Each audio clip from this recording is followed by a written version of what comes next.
trouble. Let's go check out what's going on.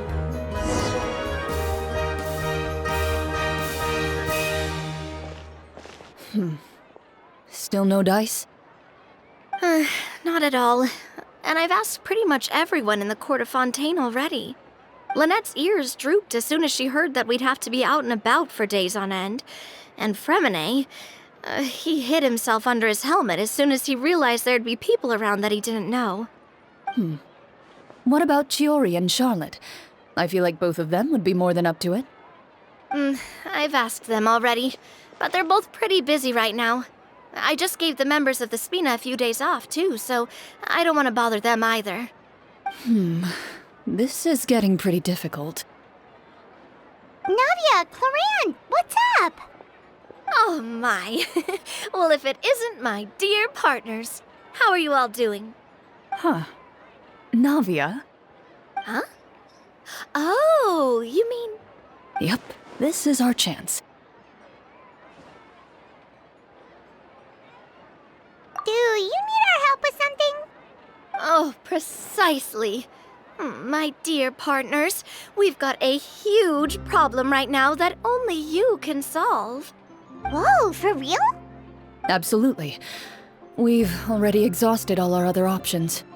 Traveler, Paimon, would you join us and play Marechaussee Hunter Judgment Day?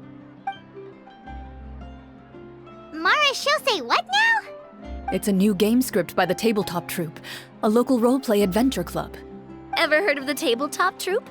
They put out games that allow you to participate in a story and roleplay characters with your friends. Oh, I've loved their stuff ever since I was a kid.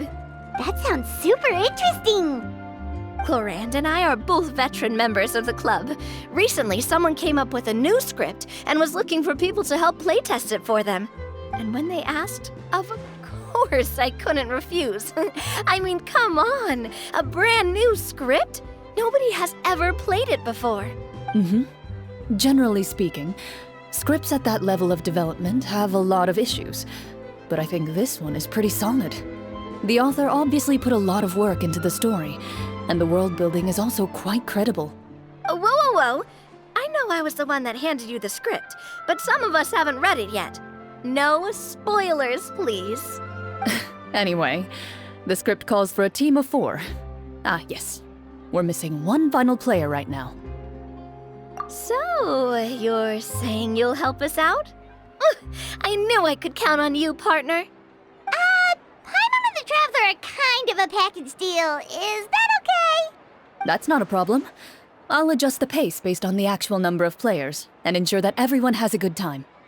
Well, Traveler, what do you think? Wanna play? Paimon will follow your lead. Well, that solves our problem. You have our thanks. Woohoo! I'll go grab the script manager from the club right away. The script manager? Didn't you just say that you gave Clorinde the script?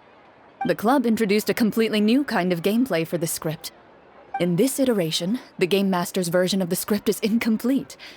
The script manager provides the next part of the script only after players have completed the current list of objectives.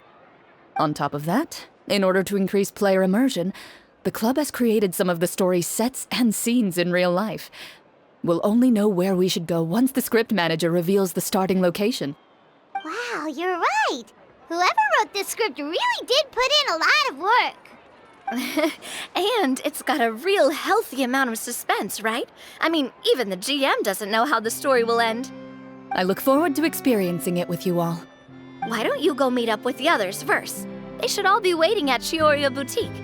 I'll come over with the script manager as soon as I find them. Sounds good. Remember to always watch where you're going, and don't rush. You say that like I'm 6 years old or something. Let me think. What kind of character should I play this time? I just hope you'll pick up some useful skills this time.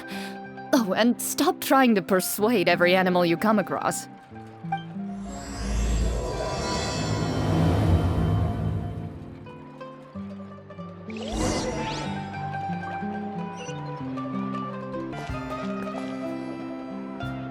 Oh, sorry to keep you waiting.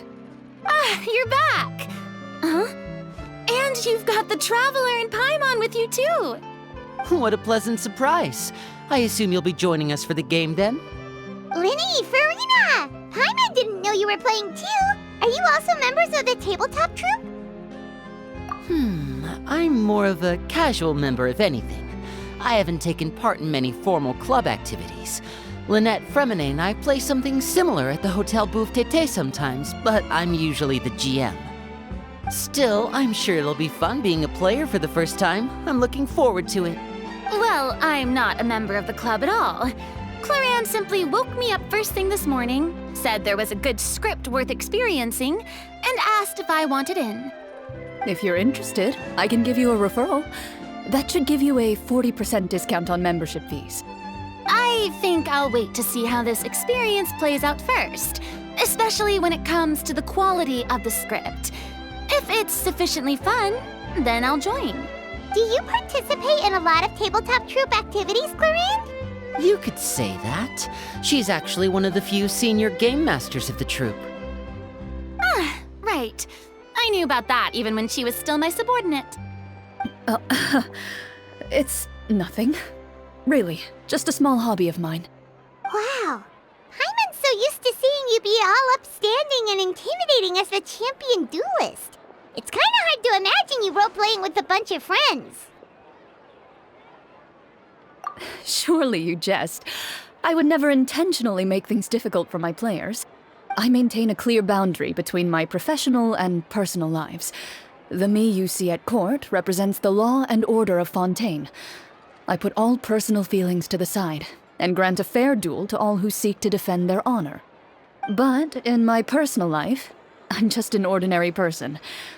Someone who feels anger and sadness, just like everyone else. Well, you say that, but for all the time I've known you, I don't think I've ever seen you cry. I've seen you get angry, sure, but now I'm wondering whether you were actually mad or if it just looked that way from the outside. I was probably in work mode during those times. Is that so? Well, in any case, I just feel like even in your personal life, you don't get emotional very often. So you want to see me cry? That might be a little difficult. A show of anger, though, that might be something I could accomplish. No, that's not what I meant.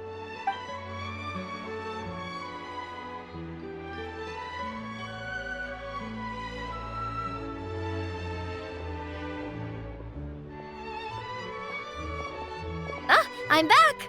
Here, allow me to introduce you to the script manager, Mr. Florian. Pleasure to meet you all. Hello.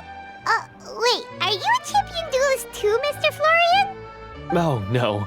This is just the costume provided by the club. I occasionally play a few of the roles in my scripts. That sounds like a lot of work. It's nothing. It's the least we can do to give the players a more immersive experience. Anyway, allow me to give you a brief introduction of the script. This script was adapted from the real history of the Marechaussee Hunters. You all will play the role of hunters from a bygone era and resolve a series of events unfolding in the capital. Paimon's not super familiar with the history of the Marechaussee Hunters. Is that a problem? Oh, no problem at all. I can give you a brief rundown.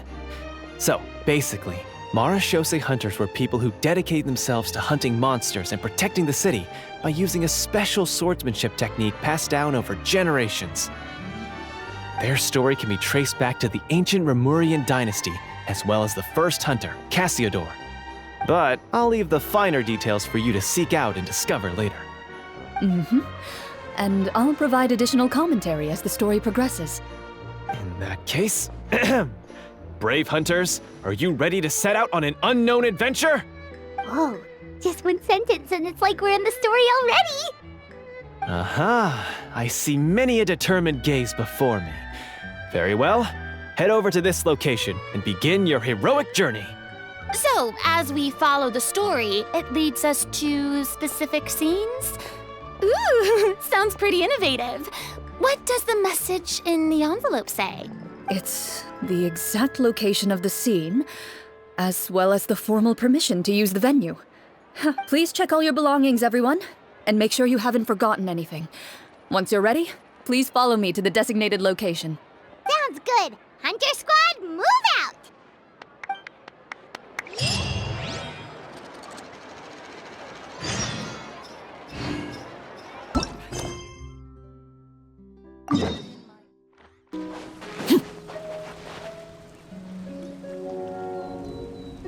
Whoa, they really have thought of everything. Even the Phantometer is here and ready to go for us. The Phantometer? What's that? It's a card that's used to determine action success or failure. We'll need to use it when we try to use certain skills. And what about all the dessert and tea? Is that for us as well? That's what the message said. Really? That's so nice. It feels just like a tea party with friends. Those snacks have Paimon's name written all over them! I think you might be more of a snack hunter than a Marachose hunter, Paimon.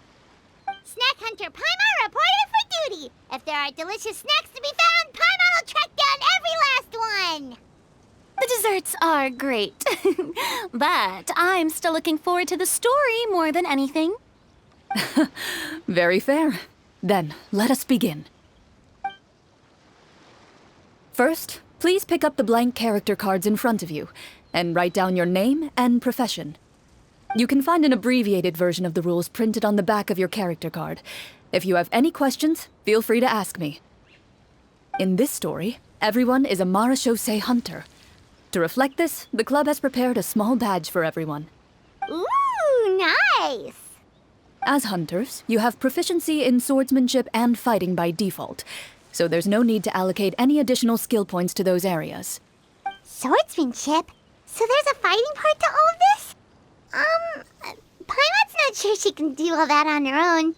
Maybe Paimon can just stick with you? Why don't you share a character card then? The Traveler will be the Marachose hunter, and you can be his little floating assistant. Kinda like in real life. So, for the name, do I fill it out with the name of my character? Yep, it can be any name you like. You can use your real name too if you want. I do that whenever I get too lazy to think of a new name. Oh, so it would be like experiencing a different life, but still as yourself. That's not a bad idea. In that case, I think I'll continue to use the name Linny then. Next up is the skill sheet. You have a limited amount of skill points that you can use to learn a number of skills. The more points you invest in a particular skill, the easier it will be to pass associated checks. I'll take Persuasion and Investigation. Those are must-haves when it comes to missions like these. Oh, those skills sound like they'd be useful for gathering intelligence! Good idea, Navia! Just as expected of a veteran player. So should we also take those skills then? Not necessarily. Since we're working together as a team, we could leave the negotiations to Navia and use our skill points to pick up other useful skills. For example, I think I'll take Stealth and Sleight of Hand. That will give us more options if we run into any situations we can't negotiate our way out of. Oh, interesting. I wasn't thinking about it like that. I suppose it's not so different from an acting troupe. Everyone has their own role to play. Let me see. I'll take arts and performance. I'm not quite sure what use they'll be, but I'm not as knowledgeable about the other skills, and I am not too confident I'd be able to roleplay them well. Well, that leaves us. What do you want to learn, Traveler?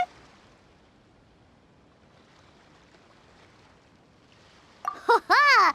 Gotta say, this suits you really well. Nothing boosts morale like good food. Oh, something that'll help you get a read on other people's thoughts. Sounds useful. So what do you think? Are you sure you want to learn these two skills? Let's see. Oh, looks like you each have enough points to choose one final skill. You've all picked such classic skills. It's fine to go a little bit out of the box, you know. Why do I get the feeling she's getting ready to cause trouble? For example, this one here. Summon. Doesn't it sound super mysterious and cool? Oh, I saw that one just now as well. The description says, this skill can be used under certain circumstances to summon characters or creatures that fit the script's world-building rules. The script's world-building rules, huh? But how are we supposed to know what a Marashose hunter can summon? Oh, that's not for us to worry about, my friend. Just learn the skills that interest you, and the GM will take care of the rest. All right, you've convinced Paimon. Let's learn summon then. Paimon can't wait to see what kind of thing shows up. Well, now that everyone's more or less finished creating their characters, we can begin. Since 2 of our players are doing this for the first time, though, let me ask, would you like to play on easy mode or authentic mode? What's the difference between the two? Well, in role-playing games, the story sometimes changes based on the decisions of the players and the results of the Fatometer. For example, if you fail a check, that means you cannot use the target skill in that scenario. A critical failure may even result in further negative consequences. If you choose to play in authentic mode, every time you elect to use a skill, you'll need to use the Fatometer to see whether you succeed or fail, and face any consequences that may follow. If you choose easy mode instead, every check will be successful by default, and you won't have to worry about luck playing a factor.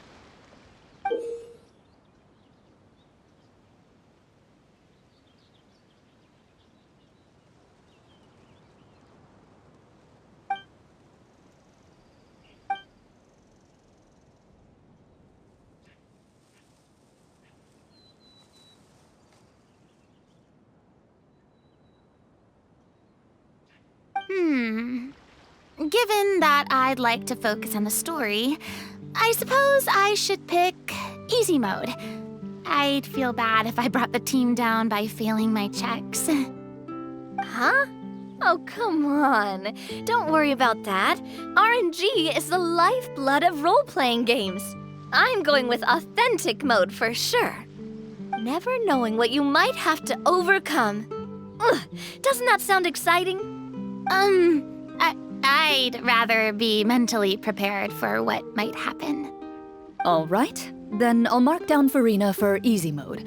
All her checks will be successful by default. As usual, Navia and Linny will play on authentic mode. What about you, dear partner? How would you like to play? Are you sure? No need to worry about the pesky Fatometer. Pretty good choice if you just want to relax and play the game. Honestly, I don't think Clorinde would make things too difficult for us no matter what the Fatometer says. Isn't that right, Clorinde? No promises. That wasn't super reassuring. Well, anyway, enough talk. Let's get started. I want to experience at least a good chunk of the story today. Speaking of the story, why is the beginning scene on a beach? Well, that's because a long time ago, back when human civilization was still in its infancy, powerful demons and evil sorcerers ruled over the land. They created a host of monsters and sent them to slaughter all humans in existence. Soon, a group of human rebels banded together. With their swords raised, they swore to brave the darkness, and in doing so, subdue each and every monster that sought their destruction. They became known as the Marashose Hunters.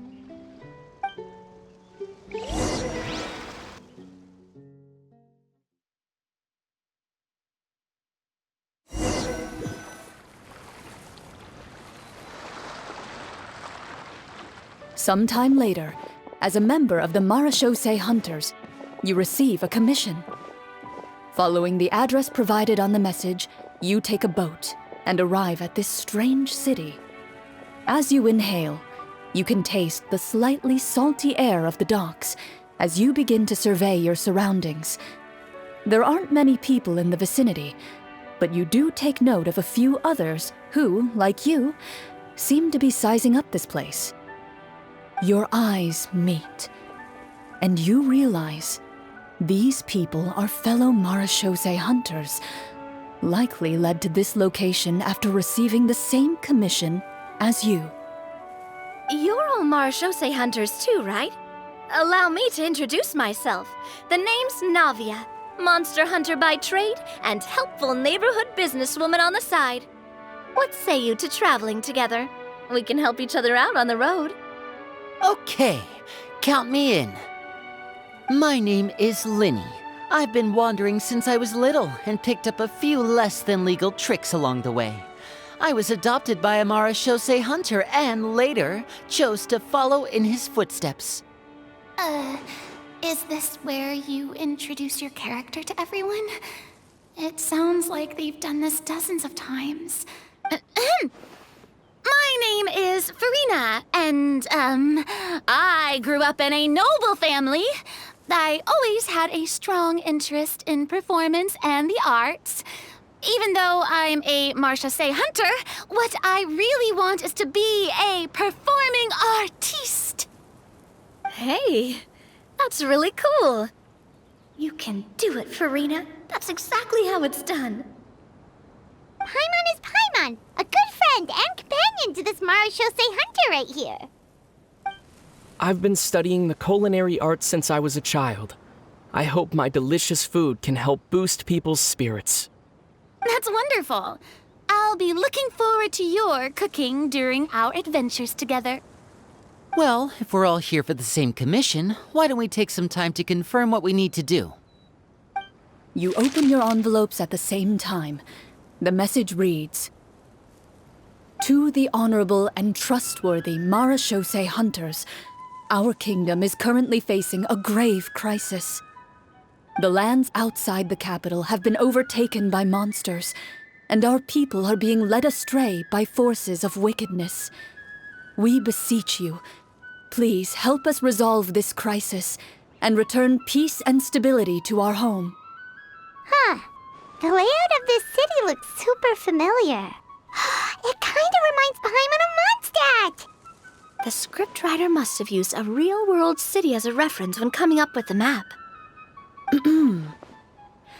As experienced hunters, the layout of the city reminds you of places once traveled. You recall the sight of tree-lined streets and the gentle tranquility of days gone by. Yet, as you regard the city in front of you, it appears to be little more than an empty shell.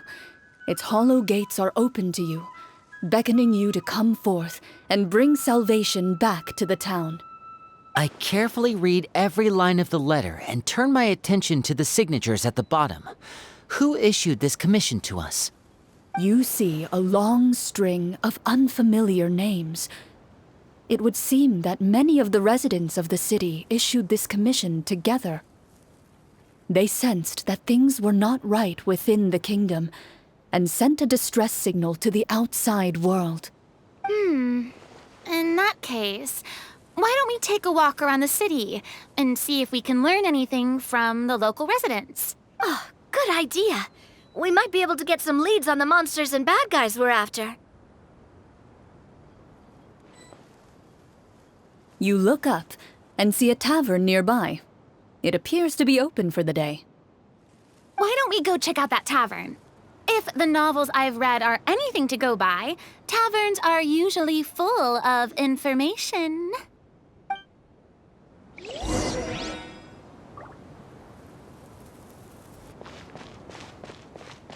As you approach the tavern, you find a plainly dressed woman standing nearby.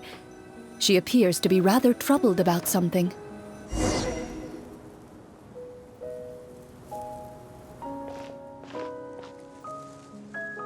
Greetings, friend. Lovely weather we're having today, don't you think? Oh, hello. I suppose you're right. The weather today is quite lovely. If only those monsters out there would stop causing trouble. It seems like every character included in the script has a certain amount of useful information to offer. If we keep asking questions, we might be able to get some good leads. Oh, come now, don't be sad. Life is all about optimism. Oh, That reminds me.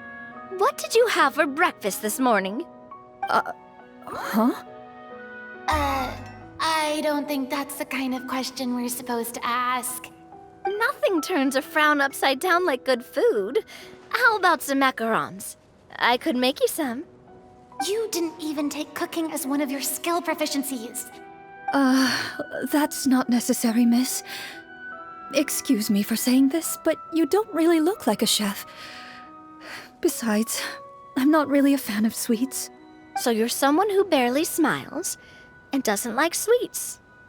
You're really starting to remind me of this one friend of mine. Hey! Did she just... me? Clorinde must have broke character for a second. This isn't getting us anywhere. Traveler, maybe you can think of something.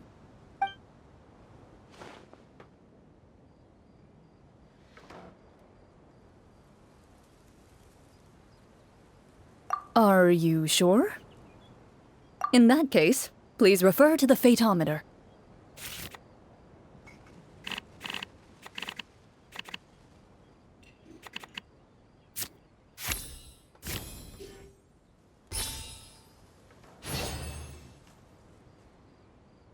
Whoa, it was a success! You remain silent as you prepare a pot and fire to use for cooking.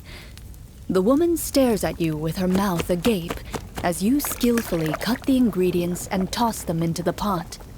After some time, a rich aroma begins to fill the air. Even a passing cat can't help but stop in its tracks and look up in anticipation. Please have some food. Who knows, maybe you'll feel better after eating something delicious. Whoa, that's amazing. Wait, so as long as you pass the check, you can pretty much do anything? And it won't be seen as absurd? Oh, thank you. You were right. This food really did make me feel better. So, what had you so worried earlier? Could you tell us a bit more about it?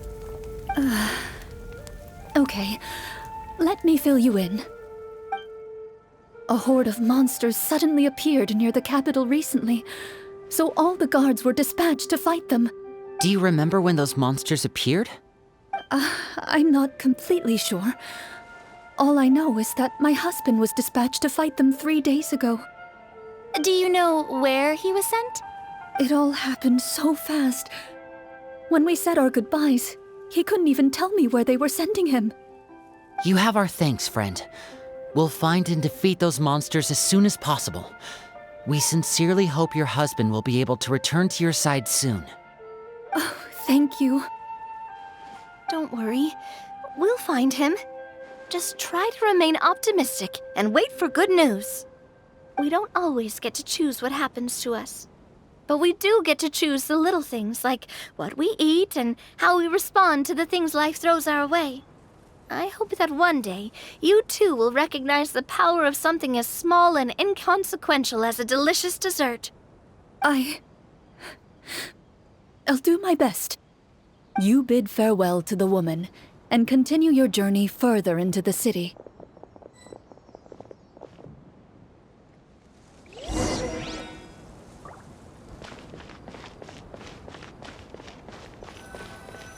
As you venture further into the city, the streets appear largely empty.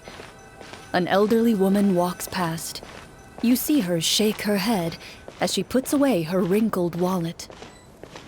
A nearby merchant folds his arms and gives you a disdainful look. You get the impression that he's someone who has long gotten used to the sight before him.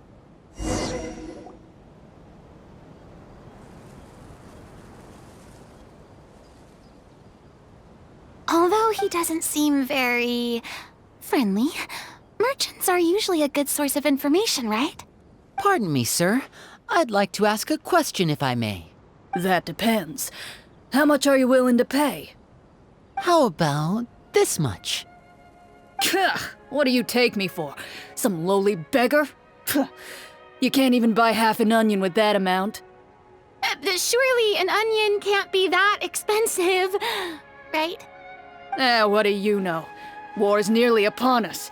Everything costs several times what it did before. If you're not gonna buy anything, then scram. Whoa, what a nasty guy. Maybe we shouldn't even bother talking to him. But he still might have information we need. Traveler, can you think of something?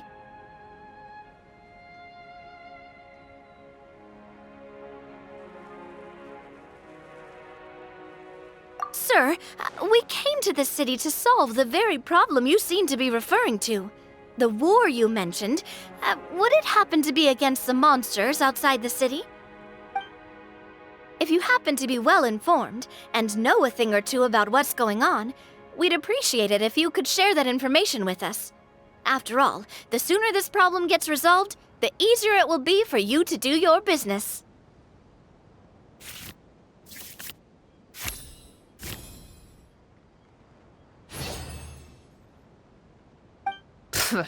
Well, things are basically as you said, young lady. Those monsters are camped outside the city, and they've been destroying all our trade routes. We have limited reserves within the city, so if this continues, we're all gonna be in big trouble. Wait, you're saying no one has put a plan in place to distribute supplies or maintain order? We could all starve, and those nobles in the palace wouldn't even break a sweat. Who knows? Maybe they've been in cahoots with the monsters all along. That is concerning. All right. That's all the information you need, right? Off with you now. I've still got business to do.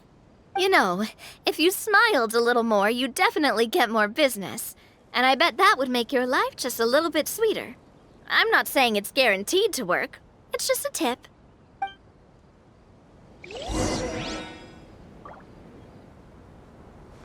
Should we try to go somewhere with more people? Oh, how about the city square? Follow me.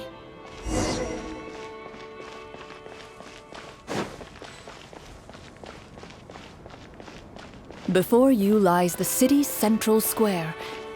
You see a man with a slightly anxious look on his face, pacing back and forth, his head hanging low. He doesn't seem to notice your approach. Still immersed in his own thoughts, he shakes his head and lets out a long sigh. This guy seems promising enough. Maybe I can get some information out of him. Hello, sir. Is there anything I can do to help you? Wait, you're... I'm... Oh, dear goodness! You're a Marashose hunter! You recognize us?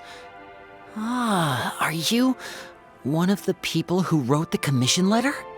Yes! Oh, I didn't expect you to actually come! Oh, what great news! The city is saved!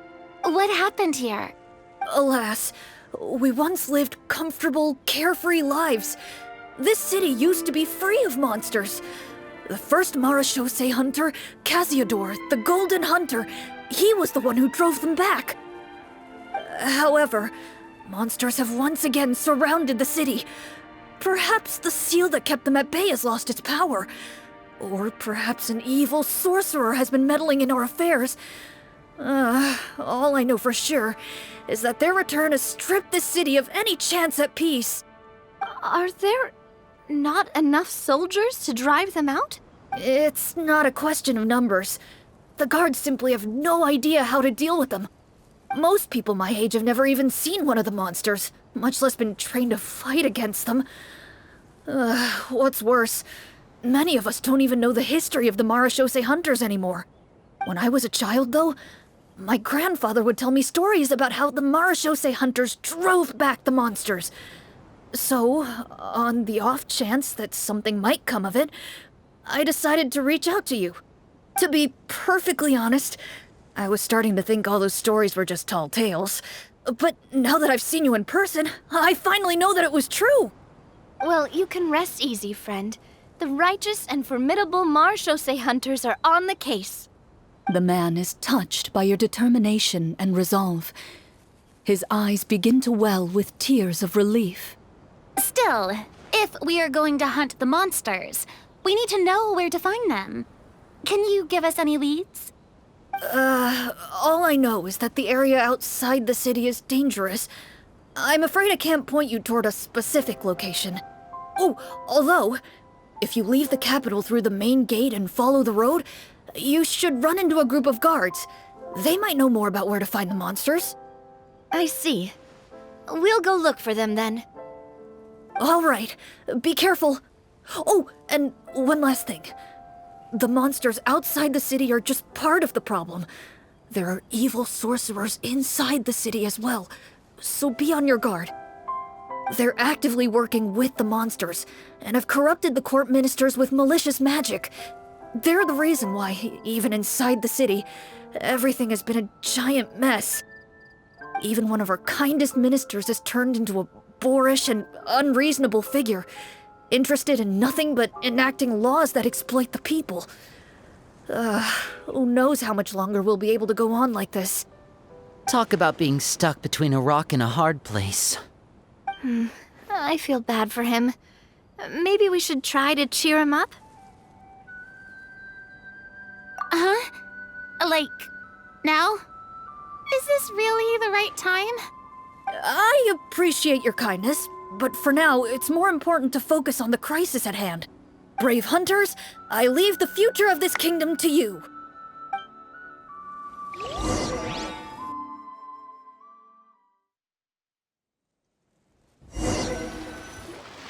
If I understood correctly, there are currently 2 problems in the kingdom that need solving, right? Exactly. We need to defeat the monsters outside the city and take down the evil sorcerer stirring up trouble from within. But which problem should we tackle first? Well, this seems like a good moment for a break. Take some time and discuss what you want to do. Let me know when you've made your decision.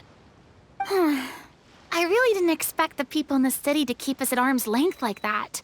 I totally thought the hunters would be treated like heroes. Well, Clorinde said the script took cues from the real history of Fontaine, right? Maybe the real-life Marachose hunters were also treated like that. I wouldn't say it's a perfect representation of history, but there are definitely some similarities. Would you like to hear more about it? Sure. As long as it doesn't spoil anything in the script. You brought up bits and pieces of the hunter's history before, but it was all in passing. Paimon wants to know too! The hunters were super powerful, right? Were they all from a special line of supernatural beings or something? Kind of like the yokai in Inazuma? No. All Marachose hunters were ordinary mortal fighters. The only thing that set them apart were the special sword techniques passed down over the centuries. Huh? So you mean anyone could become a Marachose hunter? In theory, yes. All you would need to do is survive the rigorous training and master the swordsmanship techniques required to fight the monsters. Still, most people dropped out at the early stages, and others called it quits the minute they saw a monster in person. To become a hunter, you must be strong in both body and mind. What kind of monsters did the hunters fight exactly? Oh, and the evil sorcerer the script mentions. Did they exist in real life too? The land of Fontaine once played host to an ancient dynasty known as Rapperia. After that dynasty fell, monsters began to appear, intent on obstructing humans from establishing a new social order. One of the ancient sorcerers of Rapperia used his power to assemble a formidable army of golems. He sought to use that force to establish himself as king. Now wait a second. Don't tell me that guy was the inspiration for the evil sorcerer in the script. We still haven't found any in-game information on him yet. So, why don't you talk about someone else for now? Well, I wasn't planning on going into anything you might be able to find out in the game. But if you want me to talk about something else, then... How about Casiodor, the Golden Hunter? Or Egeria, the ex-Hydro Archon? Wait, but those people are all from a super long time ago. Where did you learn all this, Clorinde? From my master. By master, you mean Miss Petronia? Someone you know? Absolutely. Miss Petronia and my father were good friends. Back in the day, she would often bring Clorinde over to play, but then... Let's not get off topic. Anyway, back to what I was saying. Responding to Egeria's call, a number of warriors followed Cassiodor into battle against the monsters.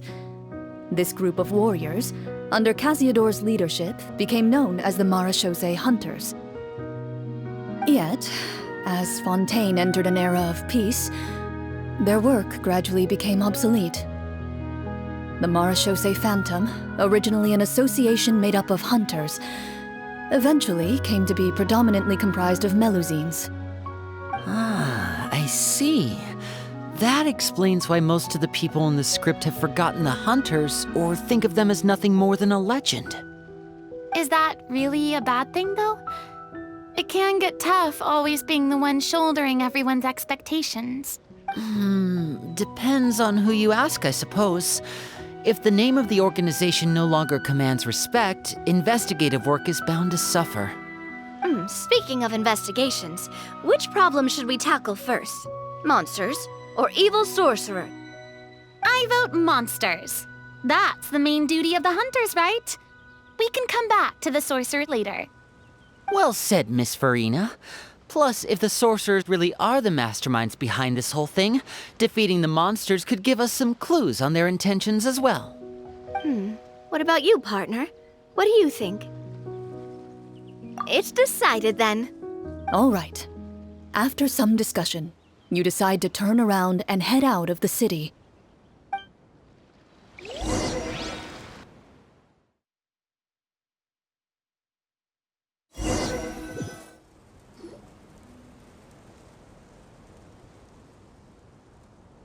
Let's take a look around, like that guy said. You there! Outsiders, halt! Who's there? An armored man approaches you. He has a tall, muscular build and a determined expression in his eyes. Just one look, and you can tell he's fought in his fair share of battles. Although he's trying his best to conceal his current state, his uneven gait and the sweat dripping down his forehead make it obvious that he's been wounded and is in serious pain. I'm the captain of the guard. I saw you sneaking around the city earlier, so I'll only ask this once. State your purpose, or it's off to the dungeons for the lot of you. Wow, it's been a while since someone's been this suspicious of us. I said talk, not whisper between yourselves. Have you ever heard of the Marechaussee Hunters? Marechaussee Hunters? Ha! That fairy tale, you mean? What, you expect me to believe you're one of them?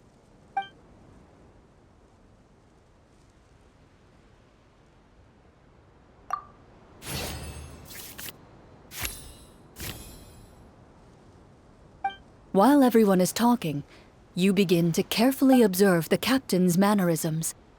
Every so often, you see him glance toward a particular direction, with a pained expression on his face, as if an invisible thread is tying him to an unknown place.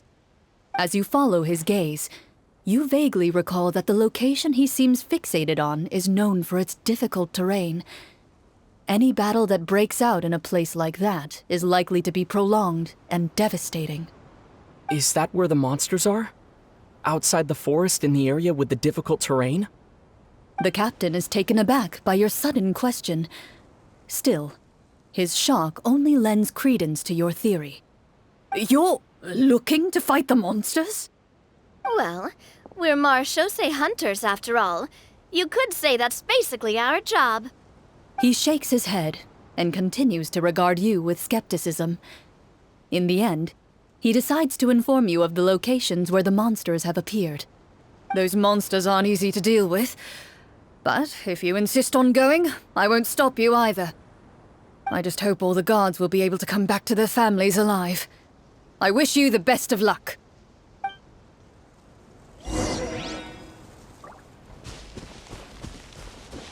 Based on what the captain said, the monster should be right up ahead. Let's go. Hopefully we're not too late. As you approach the battlefield, you see numerous people lying by the side of the road. They appear to be dressed like guards. Their faces are filled with desperation and terror. Some are screaming and cursing in vain, as if still trying to banish the monstrosities they saw from their minds.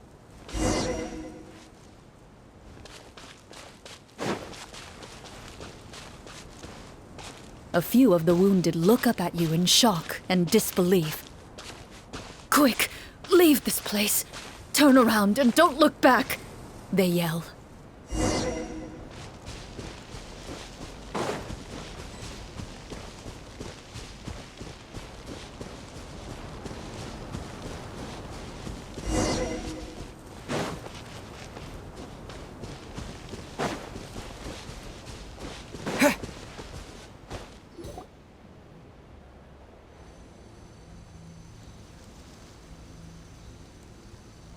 This is the place he mentioned, right?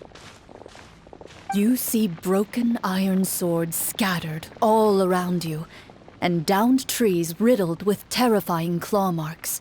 All the signs point to one thing. A truly devastating battle just took place here. Be on your guard, everyone. The monsters might still be around. Before you can finish your sentence, you hear rustling sounds from the surrounding bushes. The monsters have emerged. They close in on you without fear. You get the impression that, in their bloodthirsty eyes, you're just another meal for them to devour. A little help here! This thing wants to eat Paimon! Your battle round begins now.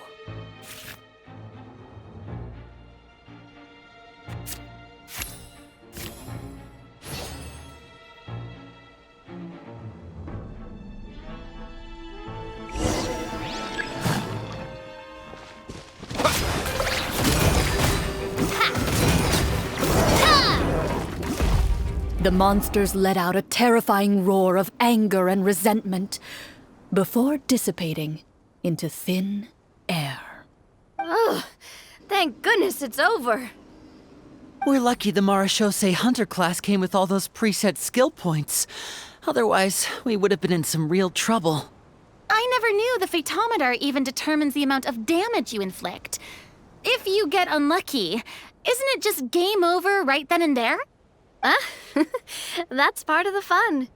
The uncertainty of fate is what gives these games their appeal.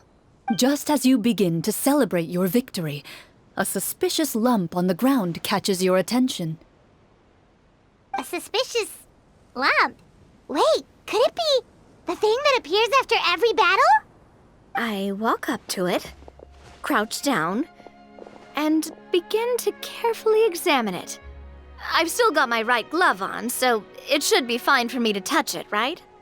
As you investigate the mound, you discover that the exposed portion appears to be made of wood. It was previously obscured by the large form of the monsters. With the monsters gone, the small protrusion now awaits your discovery, poking out of the ground like a shy flower bud. Whoa, it's a treasure chest!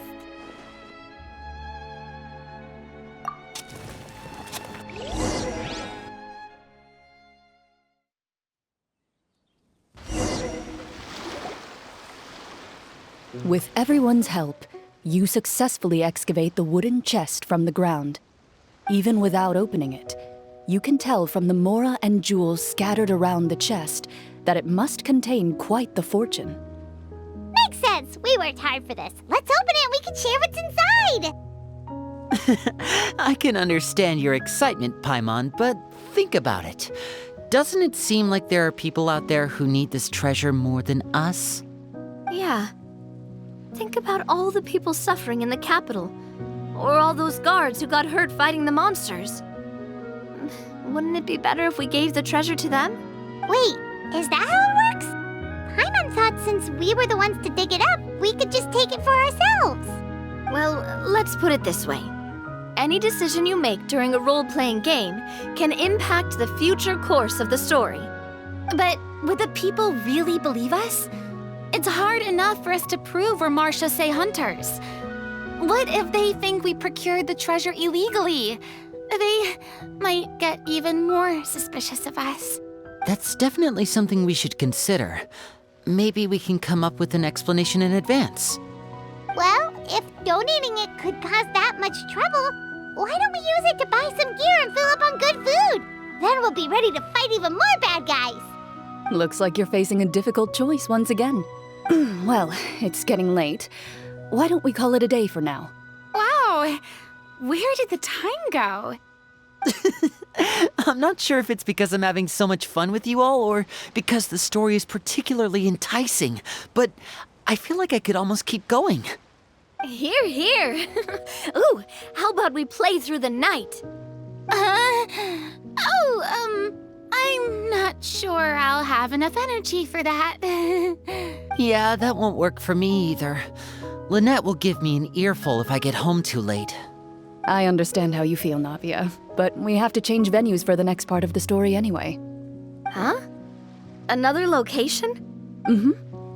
There's a special note for the GM at the end of this section that says to proceed to an indoor set for the next part of the script.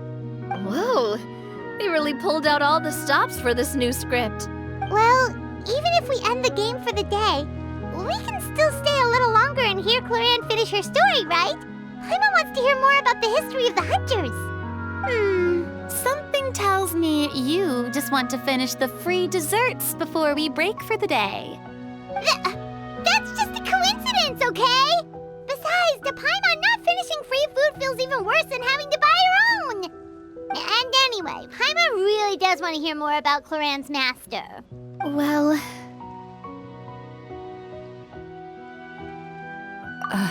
It's nothing. I appreciate the concern, but it's all in the past. It won't do any harm to share these things now.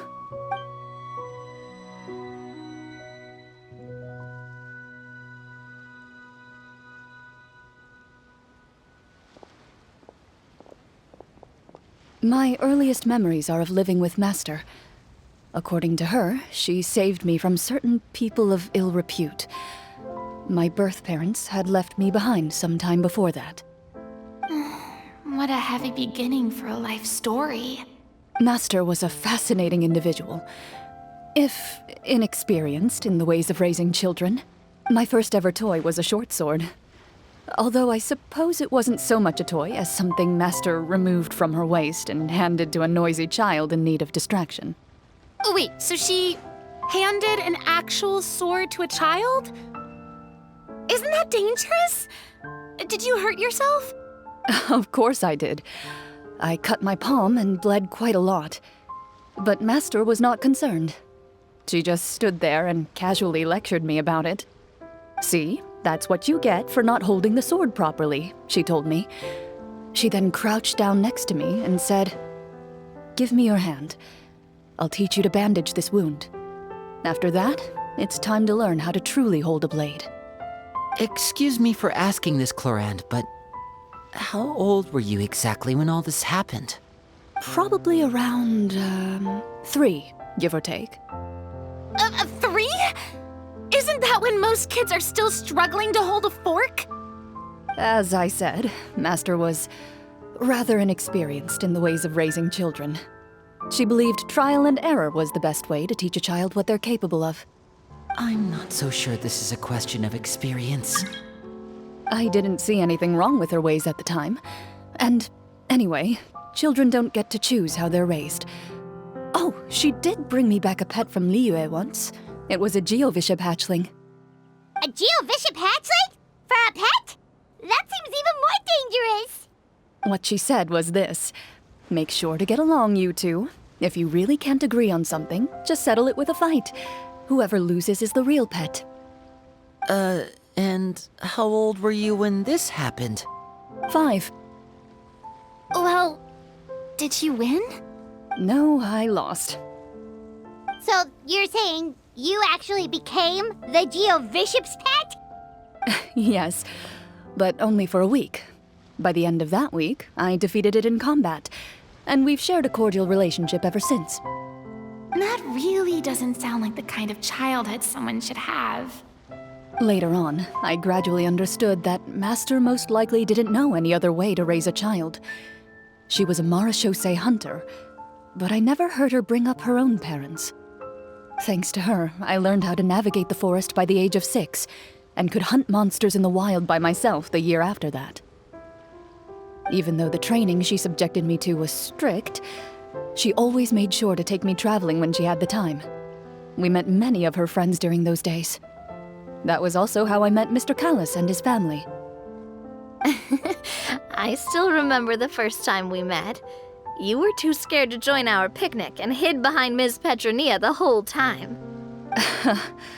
I still hadn't really met many children my age at that time, so I didn't know how to interact with others. After that, though, you started coming over a lot. You loved challenging people to shooting competitions, remember? I don't think many members of the Spina ever beat you in one of those. I had a lot of fun during those days. I enjoyed them too. Oh, do you remember that one time we went exploring around the Spina together? We overheard Papa call your master Fontaine's Protector of Justice. We tried to pretend like we never heard anything, but you nearly let it slip that one time. Protector of Justice? Oh, wait, you mean that vigilante hero from 20 years ago? The one who is always active at night? Yep, that would be her. She often would put on a black cloak and go out at night. I never knew where she went or what she was doing. Until, like Navia said, we overheard the truth from Mr. Callis that night. 20 years ago, huh? I still remember the guards leaving all kinds of witness reports about her on Nervalette's desk. My apologies. Oh, there's no need to apologize. You had nothing to do with it. And anyway, everything she did was for a good cause. Although, calling herself the Protector of Order was a bit much. Especially when she deliberately operated outside the law. Huh? When did the Protector of Justice become the Protector of Order? Oh, she had a bunch of code names. I heard she would just come up with a name on the spot whenever she was asked. Later on, she probably got sick of answering those questions and decided to stick to just two. The Protector of Justice and the Protector of Order. That sounds like her, all right. I bet she forgot which of the two she'd use by the time she got back each night. Well, she certainly sounds like a fascinating individual. With her strong sense of justice, it's no surprise her student followed in her footsteps. It's true. I always wanted to become like her.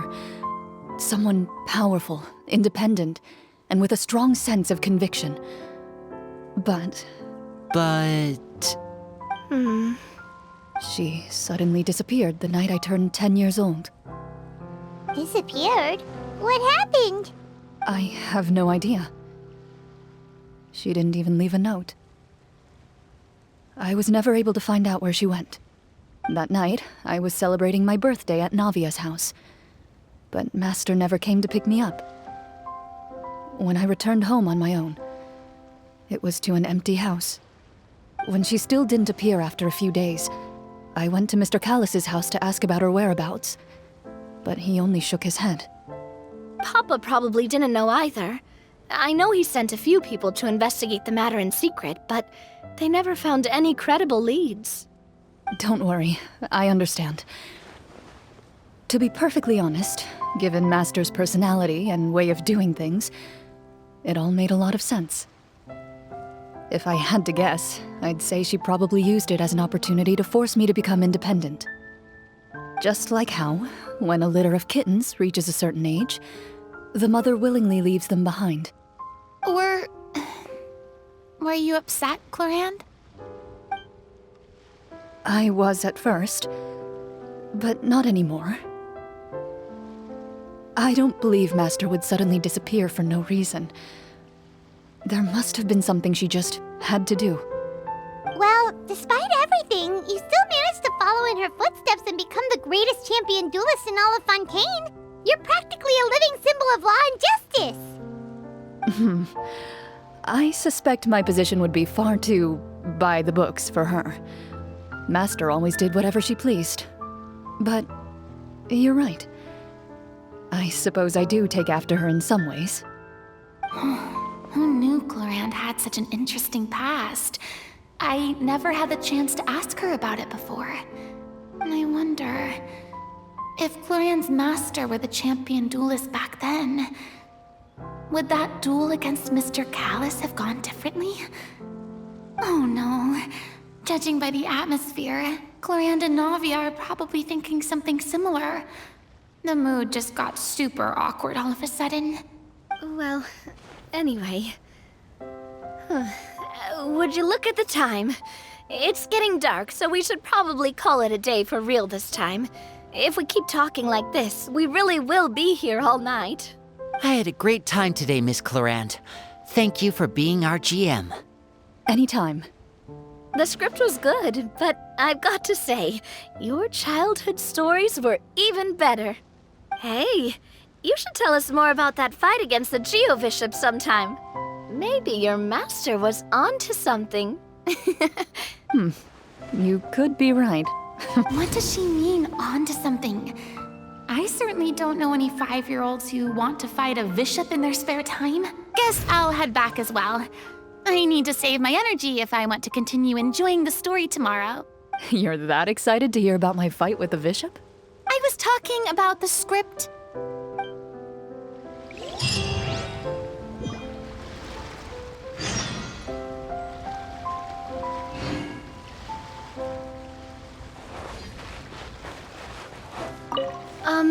Just between the two of us, could you tell me what it was like to be the Geo-Bishop's pet?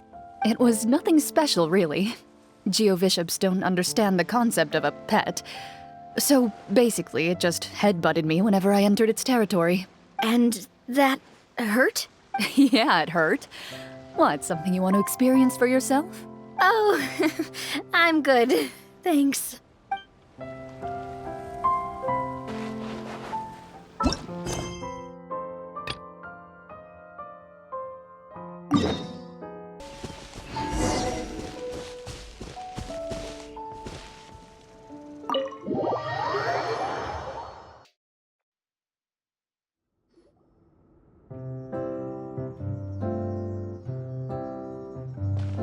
Looks like everyone's here.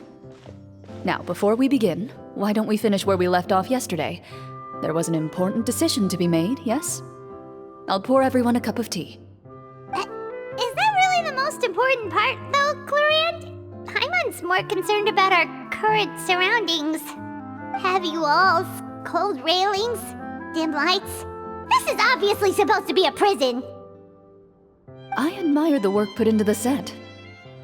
Still, it's obvious the scriptwriter has never paid a visit to the fortress of Rapperia. So this set is going to be a part of the script? Unfortunately, that is something I can neither confirm nor deny. Anyone think Clorinde's smile is starting to look kinda scary? Well, whatever happens, we'll just have to push on. But first, we should really figure out what to do with this treasure. If we're worried about arousing suspicion because of our identity, why don't we give ourselves a different name, just like Clorinde's master did? Yeah, it might be better to keep a low profile. As long as we're helping people, it doesn't matter who we are or what we're called. Staring at me won't get you anywhere. Or did you want some more tea? Oh, Paimon's good. Thanks. Why aren't you saying anything, Navia? Wait, what's that next to you? Oh, this is the short sword Clorinde mentioned last night. I found it. Huh. I'm surprised you managed to track it down after all this time. Well, I made sure to take good care of it, considering the circumstances in which you gave it to me. Of course I had to keep it safe. Anyway, where were we? Oh, right. I was just thinking about all the potential ways for us to break out of prison. We could dig a tunnel, or try to bribe the guards. Wait, we haven't been thrown into prison yet, have we? Well, it's only a matter of time. It pays to be prepared. Just like how you should always have an umbrella on hand, even when it's sunny. All right, Paimon's made up her mind. Let's just give the treasure away. Paimon may have wanted to keep it, but if it's going to land us in prison somehow, Paimon will be too upset to enjoy her snacks. So, you reached an agreement? All right then, we can continue with the story. Oh, and we'll collect all the scattered pieces of treasure on the ground as well. All right. You collect the treasure and make your way back to the capital with your bag of loot in hand.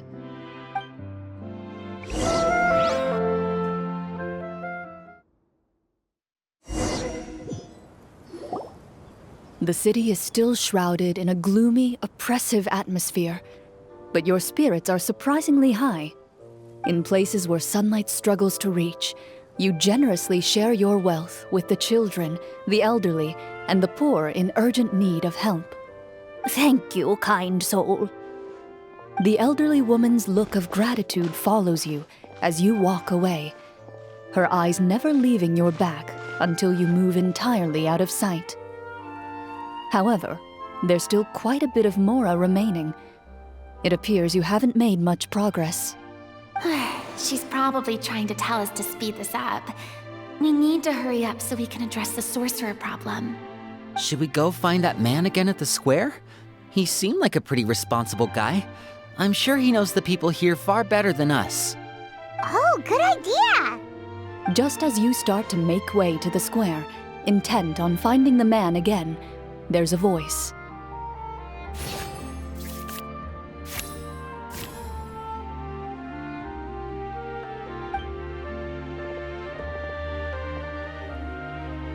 Please wait, distinguished guests.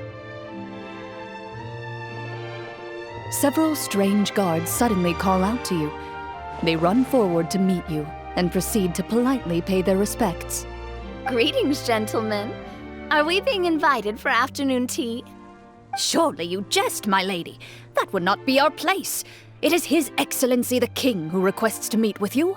Please come with us.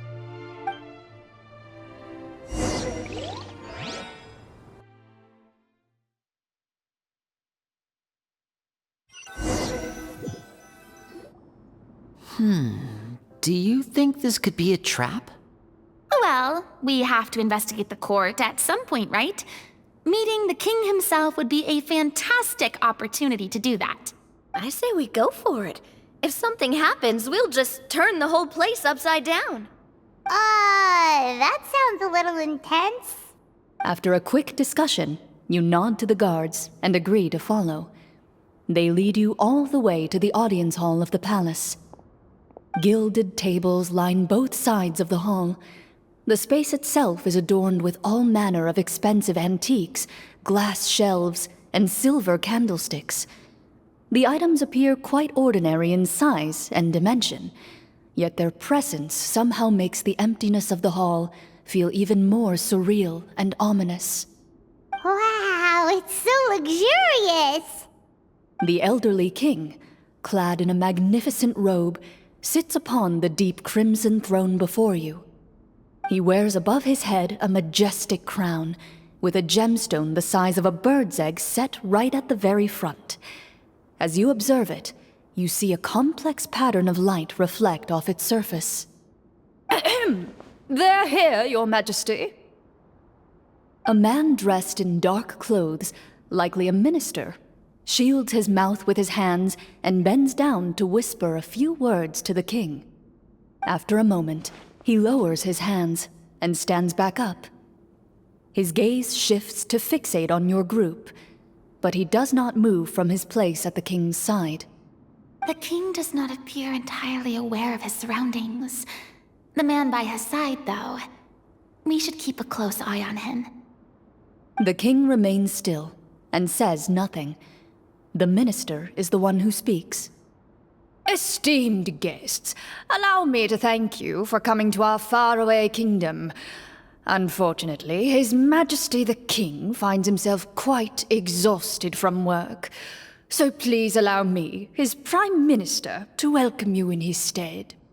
I've heard tell that your group, the Marechaussee Hunters, used your exceptional ability with the sword to repel the monsters near the capital. Such a great deed deserves to be rewarded.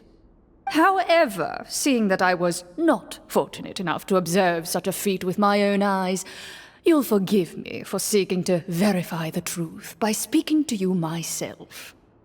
Well, we've got nothing to hide. You brought us here to talk, right? So we'll just explain what happened.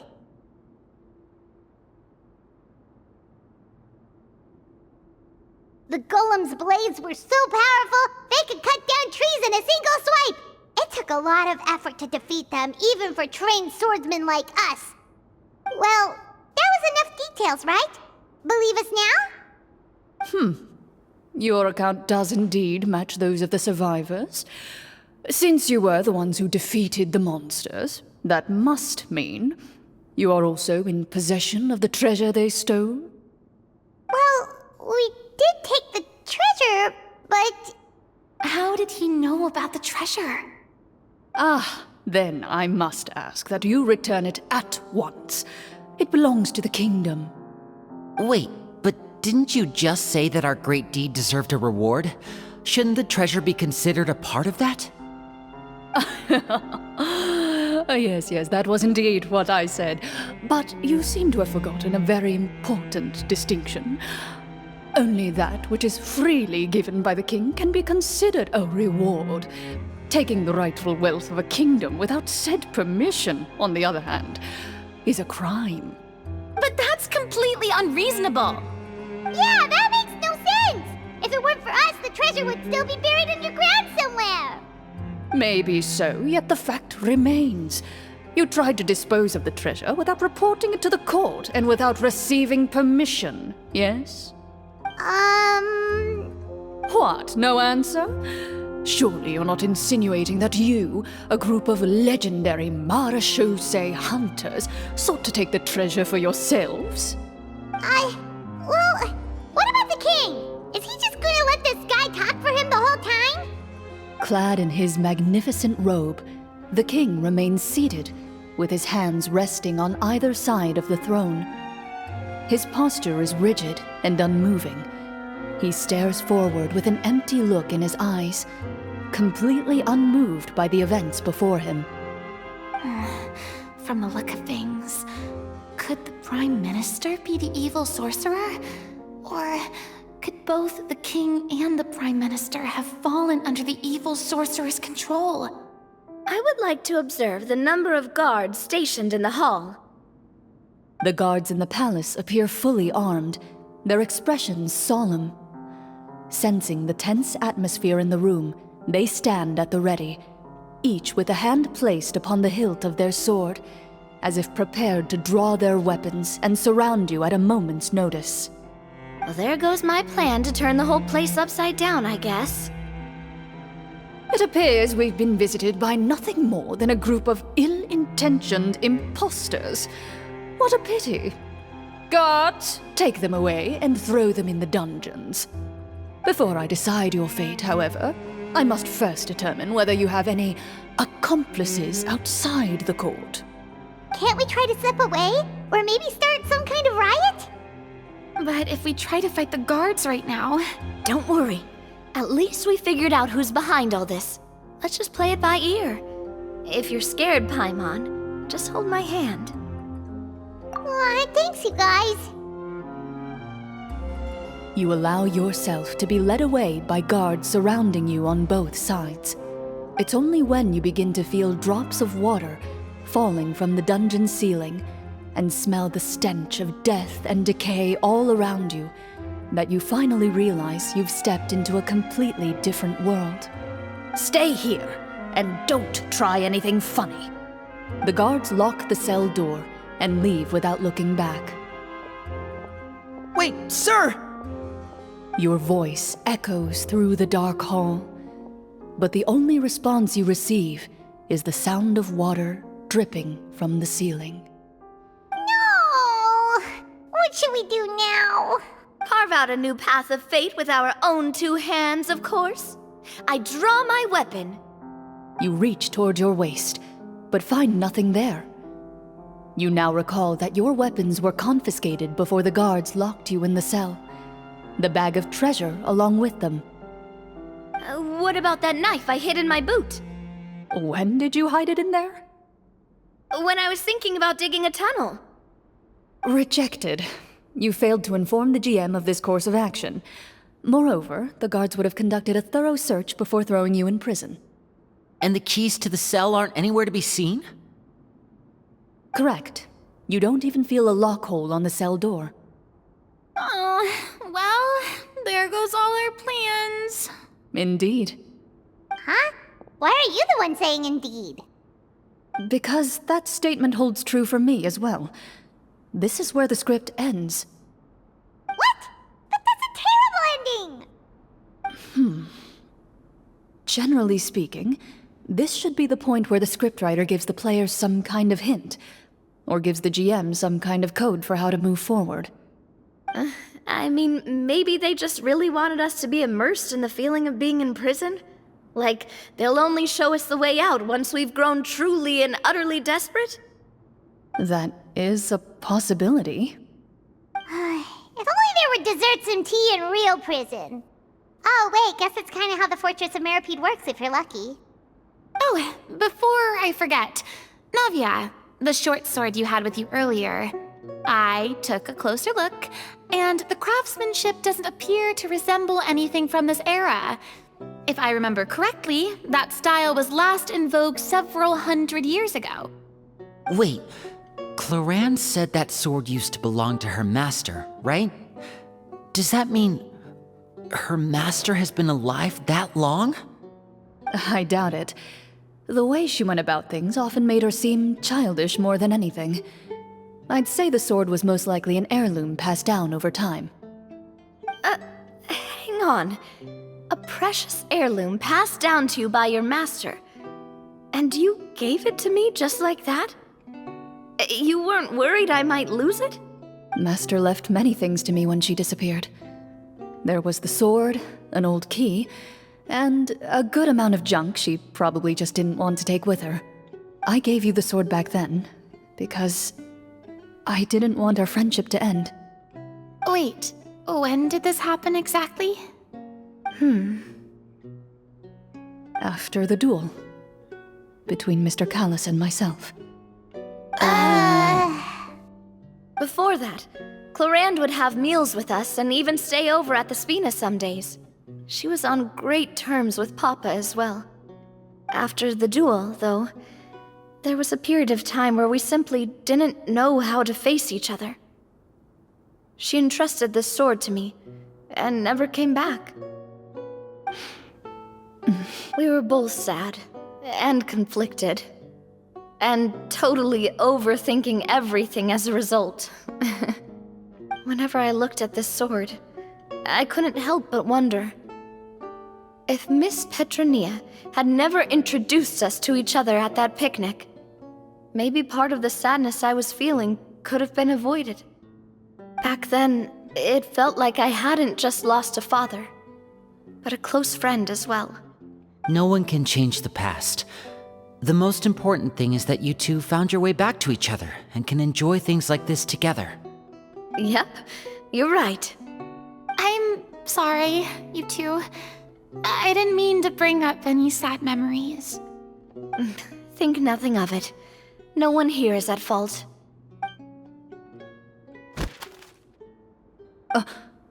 Huh?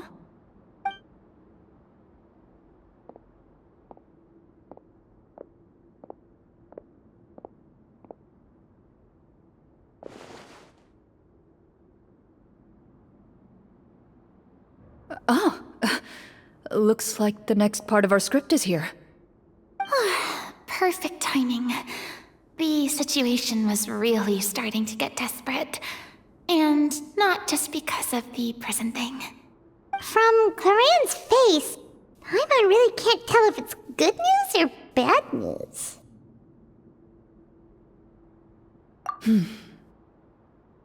Water continues to drip from the ceiling. In this lightless dungeon, you lack a reliable way to tell how much time has passed. Eventually, you get used to the unpleasant odor of straw, mold, and rust, and find yourselves alternating between fits of drowsiness and despair. Suddenly, you hear footsteps outside the door. Heads up, everyone. Someone's coming. Gather close, everyone, and keep your voice down.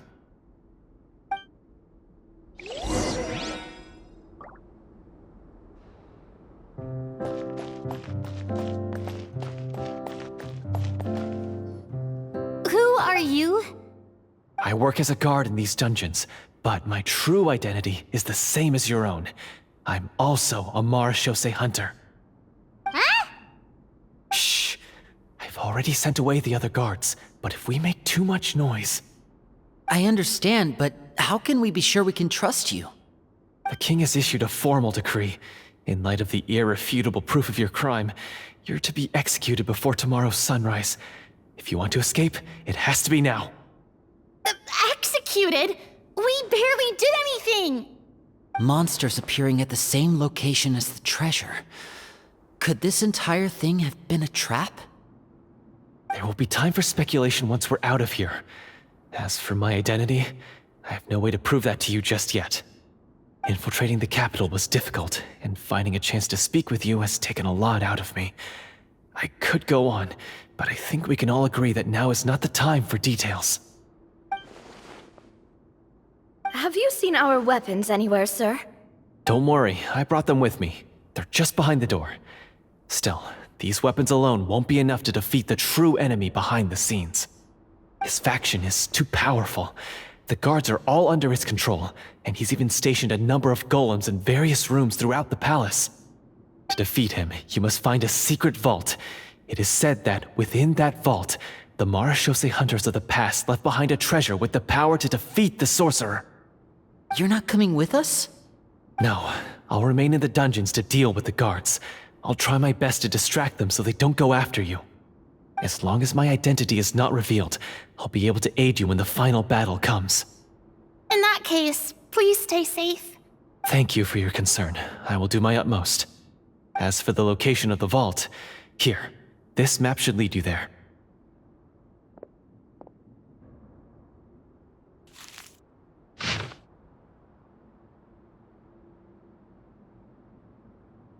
Got it. All right, once I open the door, remember to stick close and refrain from making any noise. I'll lead you out of here as quickly as possible. You now have the chance to restore the honor and legacy of the Marachose hunters. So please, get out there and reclaim what's ours. And be sure to exercise caution. With the help of the guard, you successfully escape the dungeons. Your sense of despair and anxiety both seem to fade as you continue your quest.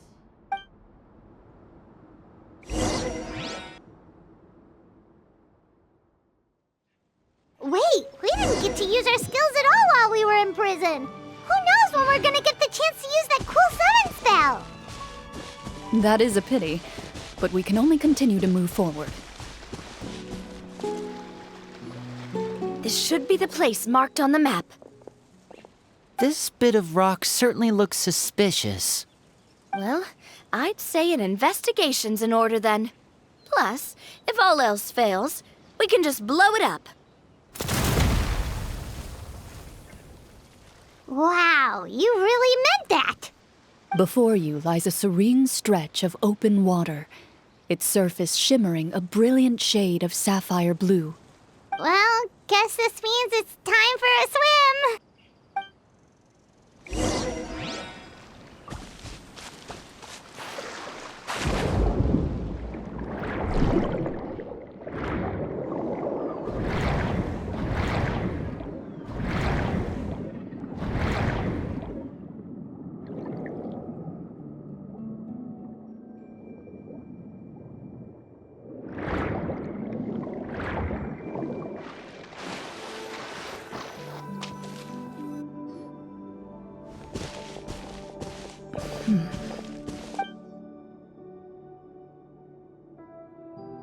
What's the matter? It's nothing. As you step into the cave, you find yourself in an eerily quiet space. Before you lies a narrow passageway that appears to trail off endlessly into the distance.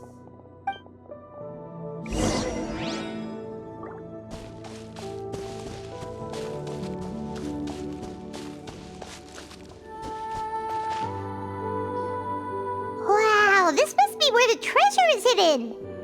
But this door is blocking our way in. It almost looks like it's been here for quite some time. I've got to hand it to the tabletop troupe. They really went all out with the props. Huh. What have we got down here? A kind of mechanism connected to the door? It looks like we might have to arrange it into a certain pattern.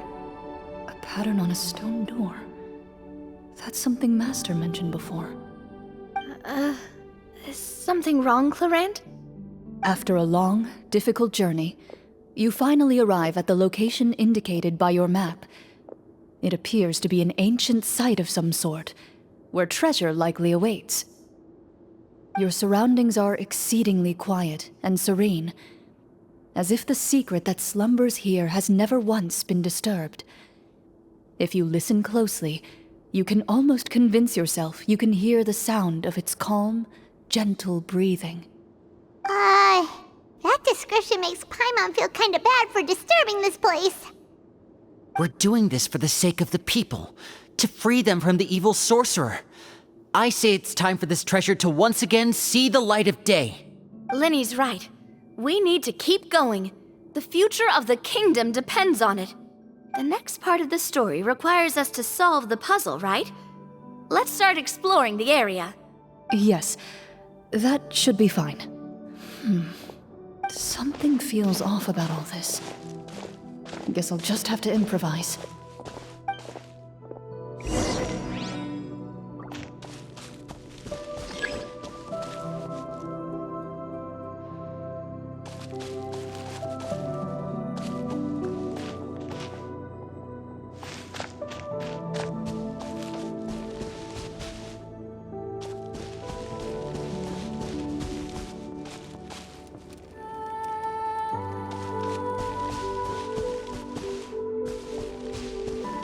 Found something here, too.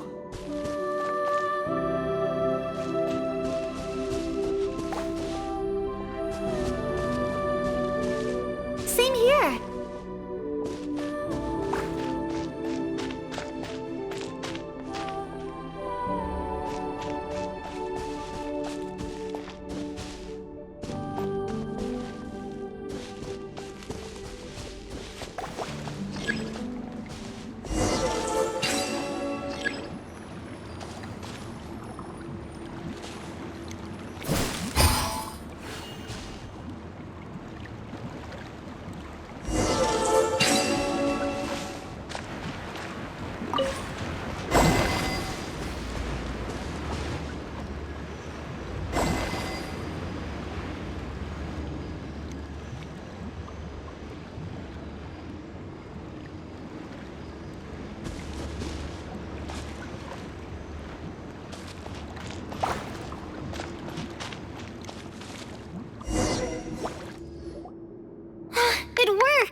Something just appeared.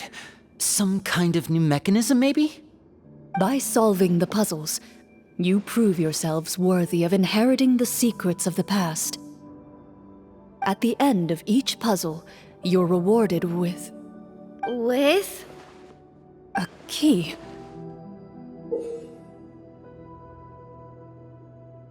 Oh, it must be the key to the big door. This is one of the Marechaussee Hunter keys that are passed down from generation to generation. It looks just like the one Master passed down to me. It is said that 4 keys in total are required to form the final, complete key. And it seems like we just collected 3 of them. That must mean... Huh? What's wrong? You hear a few strange noises. Suddenly, all the torches in the ruin go out at once. Huh? What's going on? Did we fall into another trap? For the sake of immersion, please close your eyes, everyone. Without the torches, the space is now completely dark, and you cannot see anything.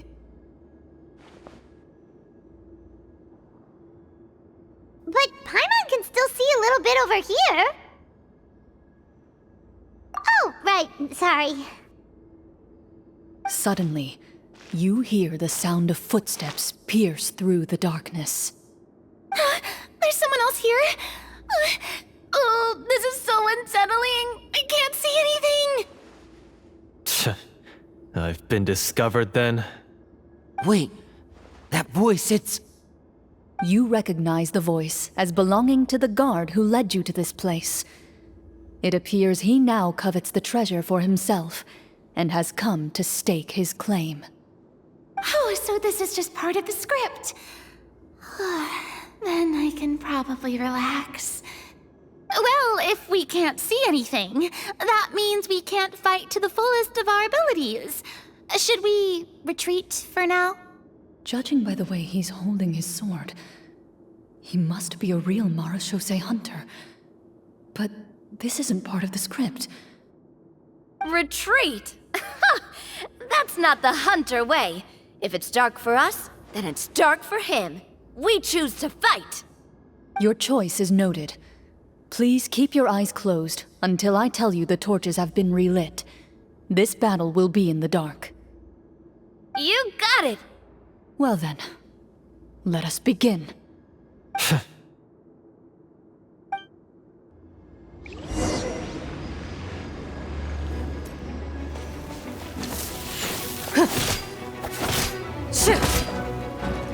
Into the shadows. I'd like to try to hit him with my sword. Your strike is successful. You're facing a Is he still standing? Goodness, he sure has a lot of HP.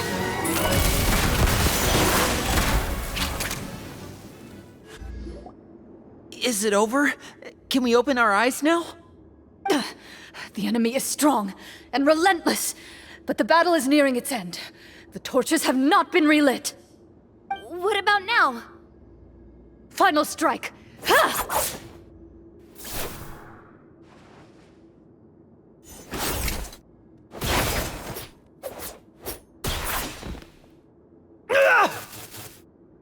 Well, did we get him?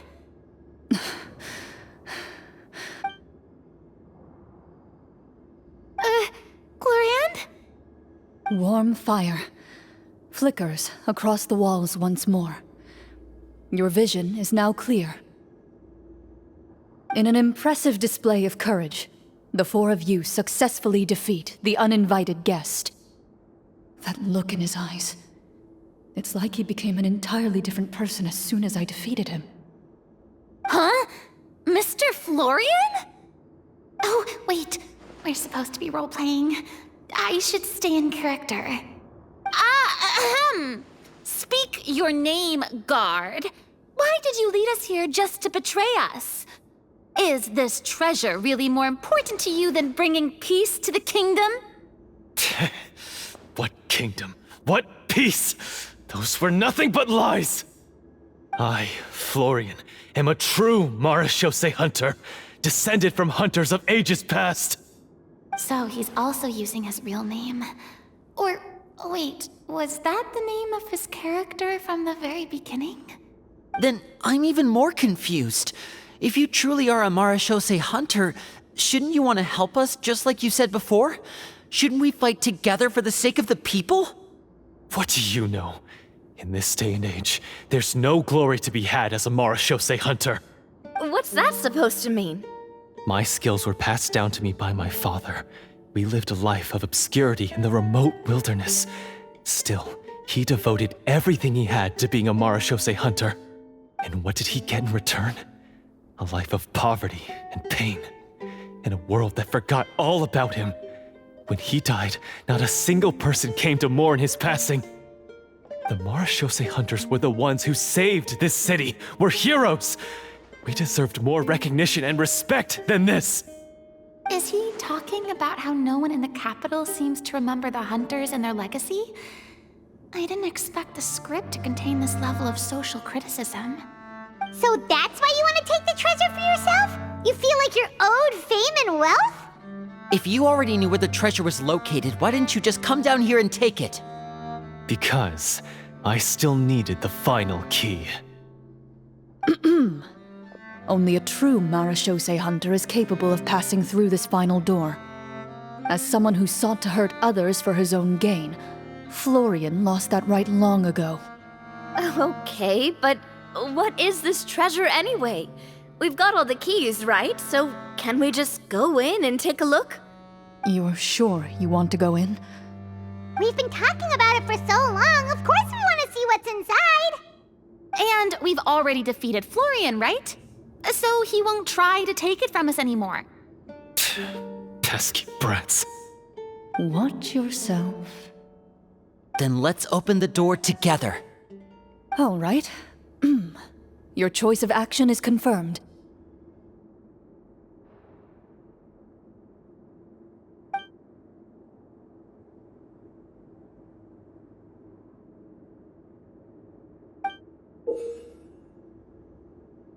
Before you, the door to the treasure, sealed and undisturbed for more than 100 years, finally swings open.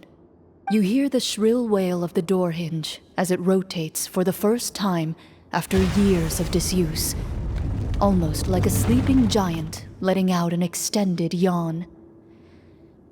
You get the impression that the secrets buried behind this door might be just as heavy as the sound you just heard. It's open! Come on, let's go in! Paimon wants to see what's inside! Ooh, me too! Ugh, uncovering hidden treasure is the most exciting part of adventuring. What do we have here? Uh-huh. A stone tablet? And some shabby weapons? You call this a treasure vault? Looks more like an abandoned warehouse! Maybe the troop ran out of budget at the end? They provided a super immersive experience at the beginning only to drop the ball at the most important part? They could have at least filled this place with cardboard Mora or something! Wait, I get it now. Paimon, this is the real Marachose Hunter treasure. Huh? This is it? The Marachose Hunter treasure is just a stone slab and some broken swords? I can't believe it. I refuse to believe it! Whoa, are you okay? The Marachose Hunter before you appears to suffer a serious mental breakdown. He needs to leave the room for a moment to collect himself. One of you seems to understand the significance of the treasure already. If the rest of you wish to follow suit, you may remain here in the meantime and explore your surroundings.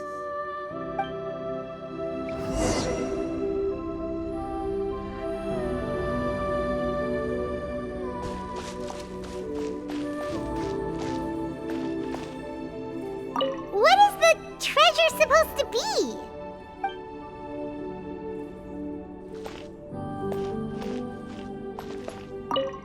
The names on the tablet.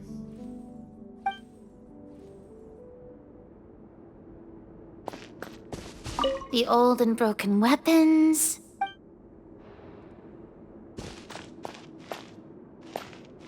Walter.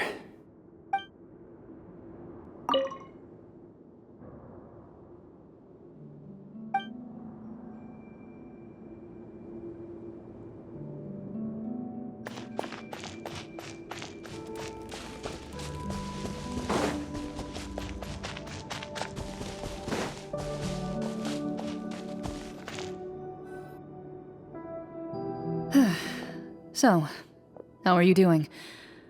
Feeling any better? What just happened? Do you remember how you got here? Or what happened to your body just now? I remember now. I brought you here because I wanted to... The explosives in the cave! You mean these? Huh? How did you... I could tell something was off the moment I stepped into this cave, so I kept an eye out. I've already dismantled the whole thing. So the strongest champion duelist in all of Fontaine saved the day once again.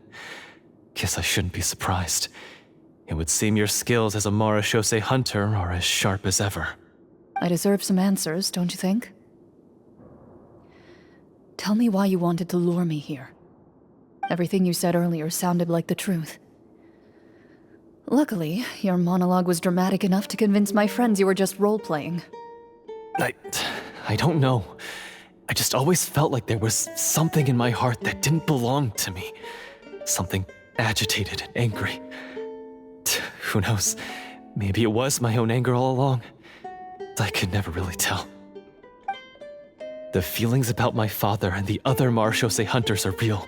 It just wasn't fair. I was angry, bitter that no one remembered them or praised their accomplishments. I don't know when it started, but at some point, my anger came to completely consume me. At that point, I remembered the legend my father used to tell me. The one about the treasure. But if the treasure was all you cared about, why plant all those explosives? Wouldn't they just destroy the treasure and bury you along with it? I can't remember. My head is a mess. It felt like there was this voice telling me to eliminate the hunters, but now it's gone.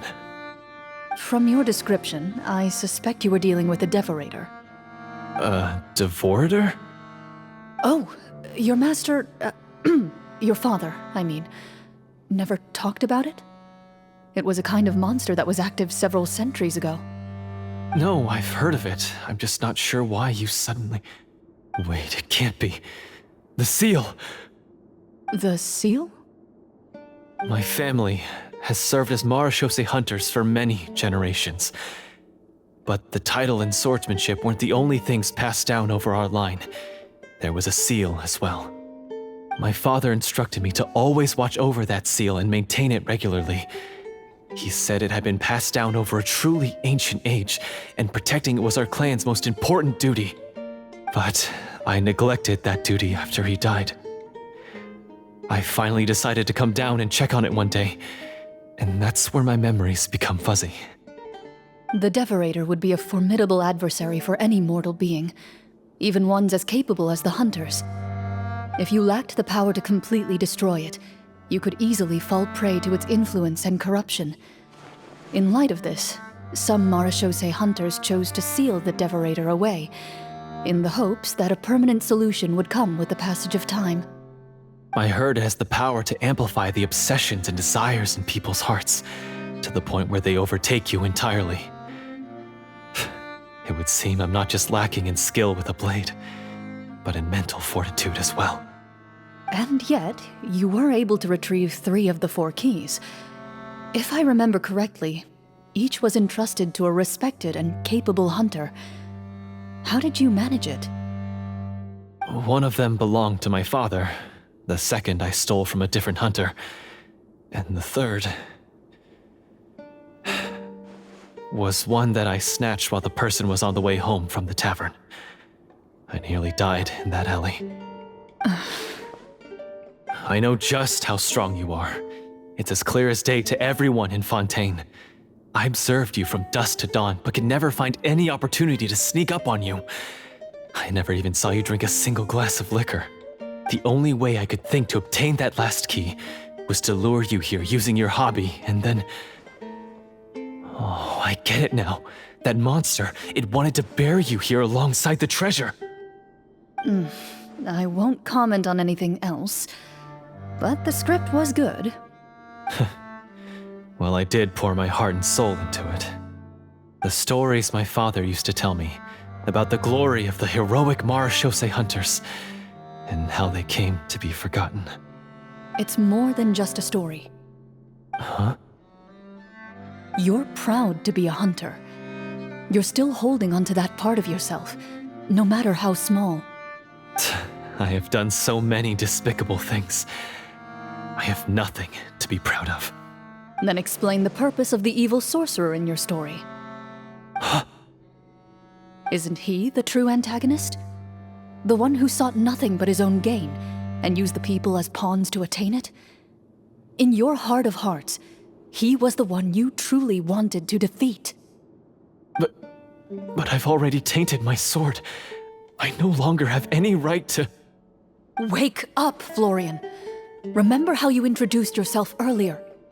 Do you really think the hunters acted out of a desire for honor and glory? Or to be loved and acknowledged by the people? What did your father teach you about our order?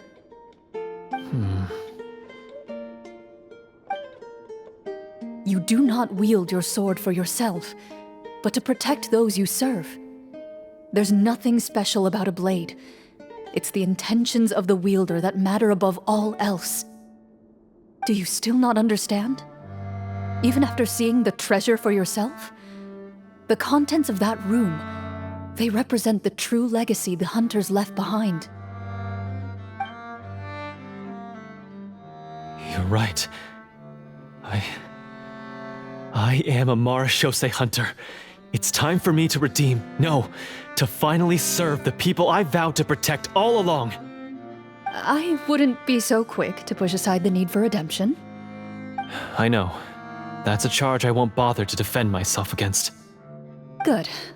Then, come with me, and help me see the script through to the end. Huh? See the script through to the end? But there's no more script left. Never finished it, huh? No, I mean, I wrote the script with the sole purpose of luring you all here. There was no reason to write beyond this point. Then we'll just have to keep writing it. The evil sorcerer still needs to be defeated. You mean the Devorator? Are you saying I have to make up the rest of the script as we go along? Is that really so hard? You've already written most of it. Surely you can write an ending where the hunters win and justice prevails. I'll be there to help you too. You aren't afraid your party will fall into danger? I know what my friends are capable of, and they're all quite skilled. Besides, I need their help. Then, are you going to tell them the truth about all this? I don't intend to spoil the fun. Sometimes, protecting dreams and fantasies is more important than exposing the truth. Don't you think?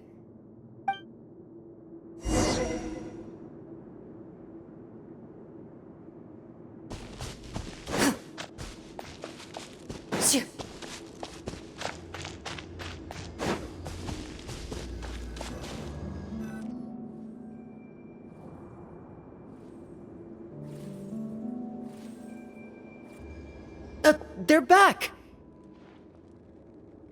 That took a while. Ahem!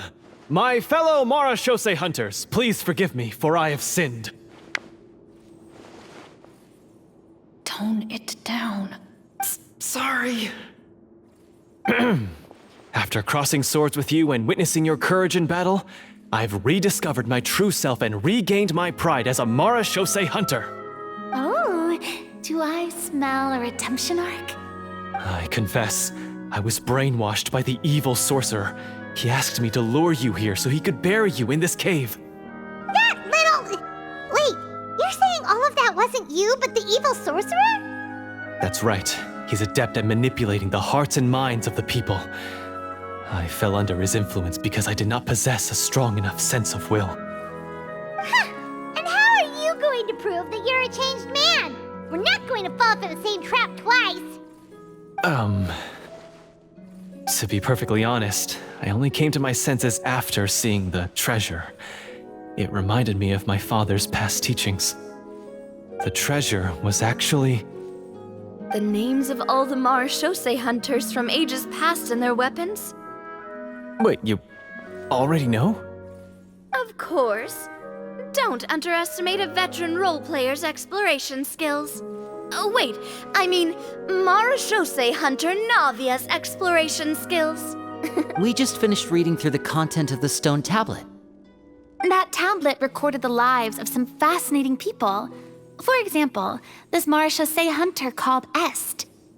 She inherited the responsibilities of the Golden Hunter and passed judgment on many people. But in private, she had a very easygoing personality. Her favorite pastime was singing and dancing with her friends, and she was said to have a beautiful voice. So, she was just like you. Oh, you really think so? Well, when you put it that way, I suppose I also have a few things in common with this Walter. Working as an executioner, he supposedly used a countless number of tricks to confound his enemies in battle. Oh, if only I could have seen the feats of magic he pulled off back then. Their lives were all so exciting. You could write so many cool books about their accomplishments. How could they have all been forgotten? Because they chose to be. To hunt monsters that only appear in the shadows, you must also operate in the dark. To be a marechaussee hunter is to willingly give up on wealth and fame. Then this stone tablet must have been left behind by their companions. That's right. Few marechaussee hunters ever revealed their identity to the public. They always protected the city from the shadows. The only time they spoke of their accomplishments would be at night, when they gathered with their fellow hunters in front of the bonfire to share stories of the monsters slain by their hand. So, this tablet was created not so that the hunters would be remembered by the people, but so that they would be remembered by each other. No wonder this place was so well hidden. You regard the stone tablet in solemn silence. The names of your comrades etched onto its surface serve as a reminder that you are never truly alone. The tablet proves that, although a hunter walks a shrouded path, it is not a solitary one. There will always be those who walk beside you, a fact that remains as true today as in ages long past. Their legacies shall continue to be passed down from generation to generation, as everlasting as the stone onto which their names are carved. Father, you once told me that I should seek out the treasure if I ever became lost. So this is what you wanted me to find.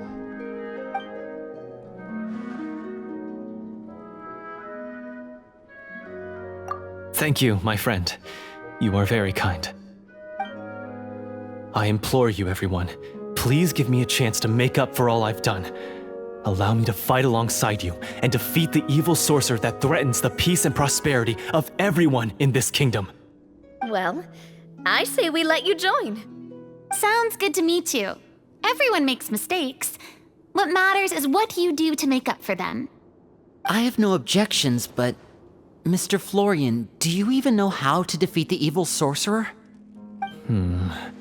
When he took over my mind, I gained some insight into his thoughts. Every time I thought of the treasure, he reacted with a strong sense of fear. Huh? He's afraid of the treasure? But there's nothing here except some broken weapons and the stone tablet. What if the secret's hidden inside these weapons? GM, permission to investigate.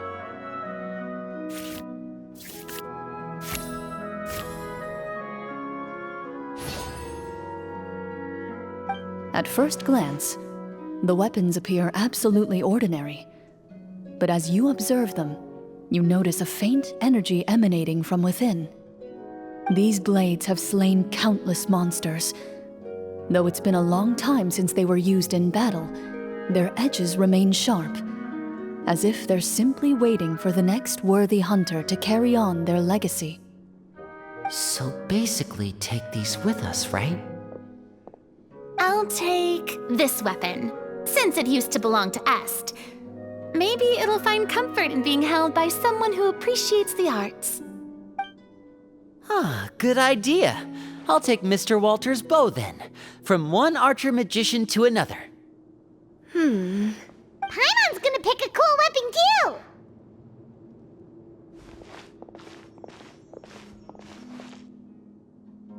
As you grip your weapons, you can almost feel the will of past hunters coursing through your being.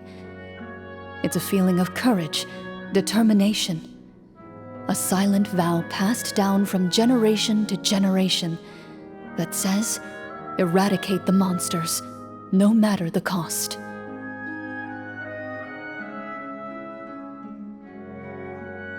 Mr. Florian, do you know where to find the evil sorcerer? I was able to see his surroundings when our minds were connected. I believe he's currently hiding out at the church in the kingdom. We must be extremely careful. He's spent so long living among monsters that he's now taken the form of one.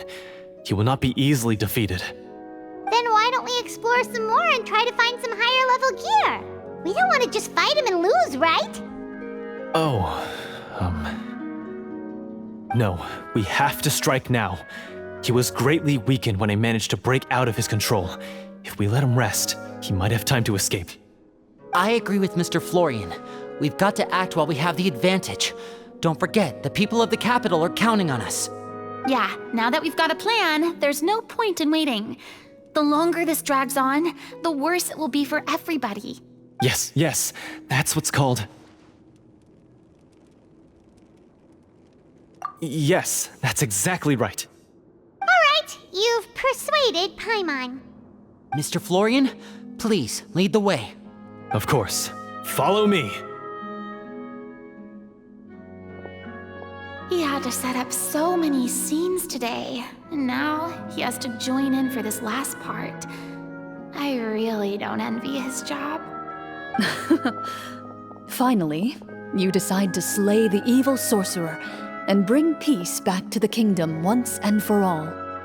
As you walk away, you feel the gaze of the stone tablet at your back, as if all the hunters of the past are wishing you success in the battle ahead and awaiting your triumphant return.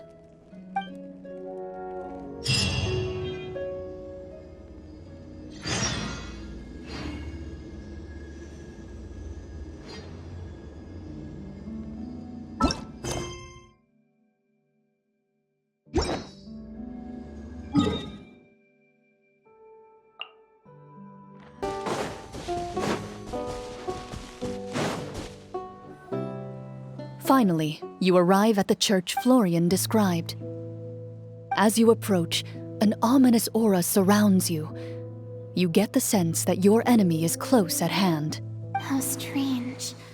This uneasy feeling seems so real. How did they manage that? Now, it is time for the final battle. Let's go!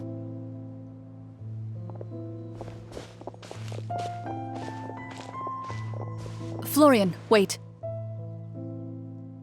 What's wrong? I think you should wait outside. You've already been corrupted by the Devorator once. It could easily re-enter your mind and take control of your body. I don't think it's a good idea for you to be this close. If it corrupts you again, it's possible you might take on a new form entirely. That's exactly why I have to go. Why I should be at the very front. You mean... Yes. I intend to lure it into my body. That's too risky. If things get out of hand, I might have to kill you. Do you understand how dangerous this is? I understand, but if I do this, you'll have a clear and visible target. The Devorator will have a hard time passing up a chance to enter a body it knows how to control. You won't have to worry about any of your friends being taken over. You're not like me, Miss Clorinde. You're a just and powerful Marechaussee hunter.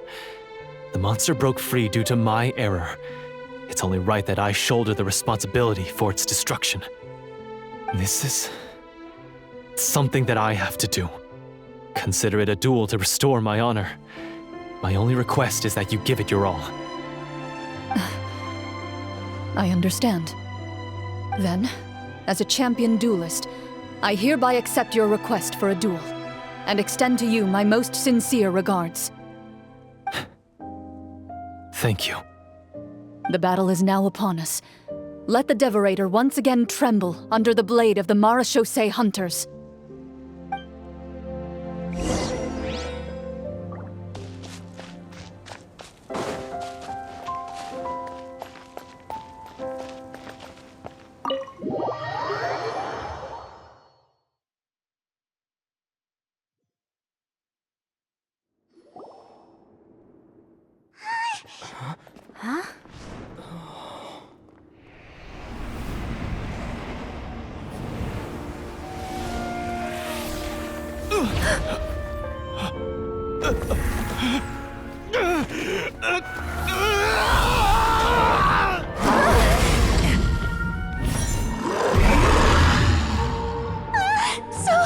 So lifelike!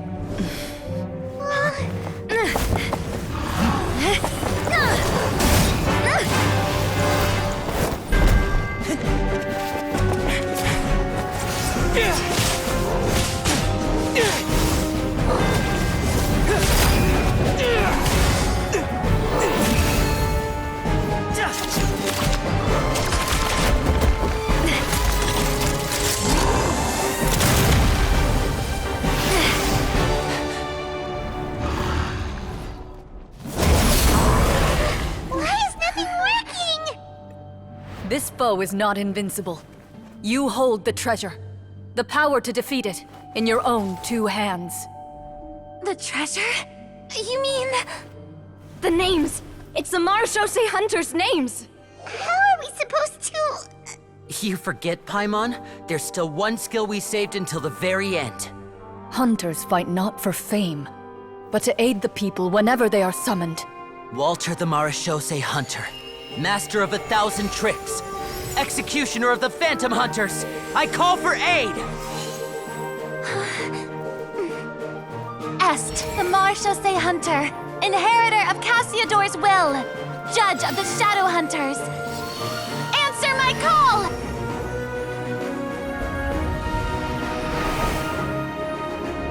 Petronia, protector of justice and order. The hunter I respect the most.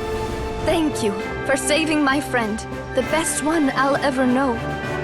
Please, lend us your strength!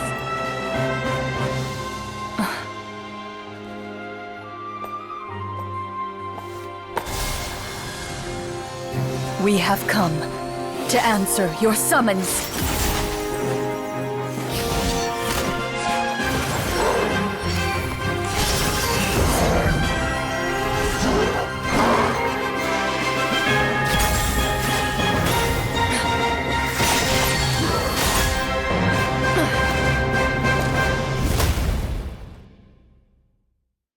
And so, the monsters were eradicated, and the sorcerer was defeated. Peace soon returned to the capital. Those in the court, manipulated by the sorcerer, also recognized the errors of their ways.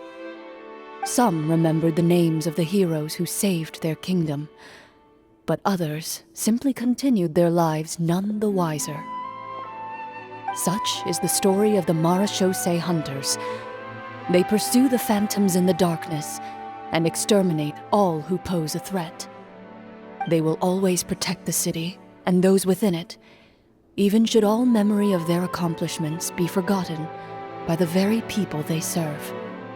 I am assuming we've finally reached the end of the script. Yes, you've reached one of the better endings. It's a pretty solid story overall.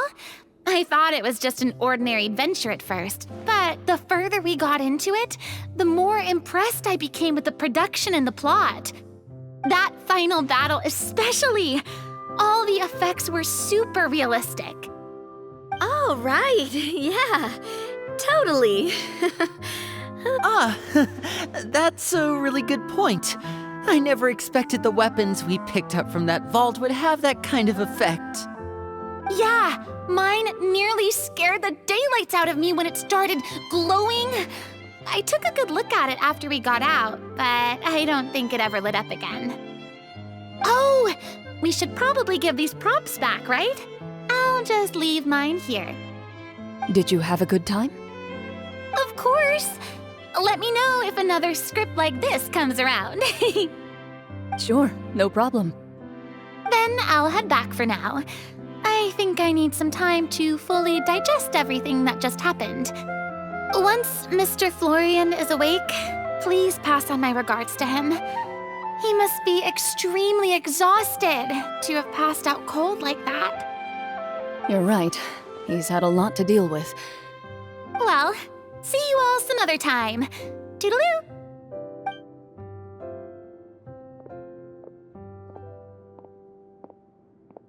Okay, so, can I ask now? I think it should be fine, yeah. What in the world was going on back there? So you saw through all of that? That time in the cave when you told us to close our eyes, it'd be weirder if we didn't notice anything. I was dying of curiosity the entire time. I mean, you did a pretty bang-up job of pretending nothing had gone wrong. Farina actually looked like she thought all of it was planned. Guess none of us wanted to be the one to break the illusion. What are you all talking about? Oh, wait. Don't tell me you never... Ugh, this is all my fault. It's not too late to cover your ears. Here, partner, I'll do it for you. Bit late for that, don't you think? You're saying everything that happened back there wasn't actually part of the script? It's probably more accurate to say this was never a real scripted story to begin with. What? So loud. My head. Hey, you! Get up right now and explain yourself!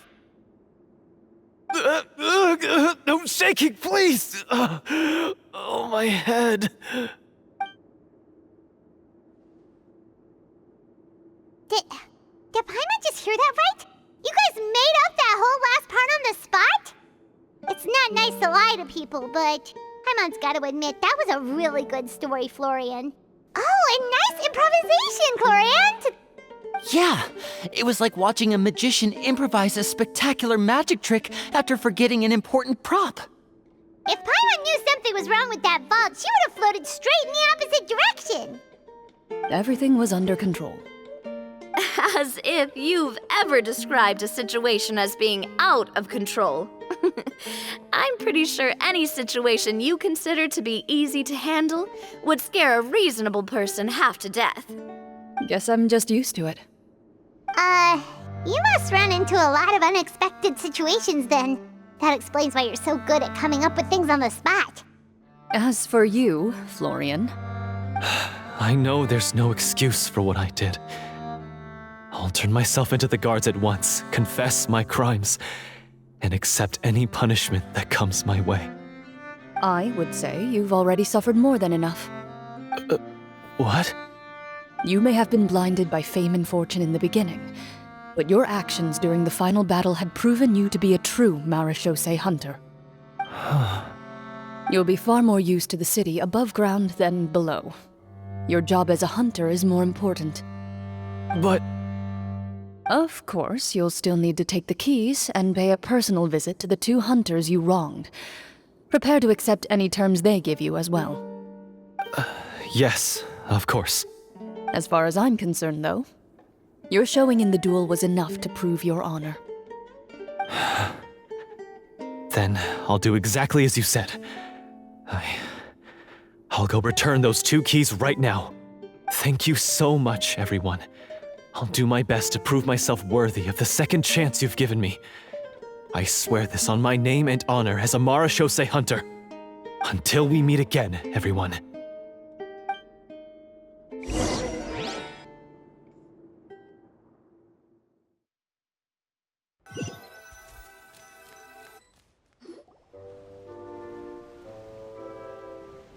Speaking of marechaussee hunters, what should we do about the treasure in that cave?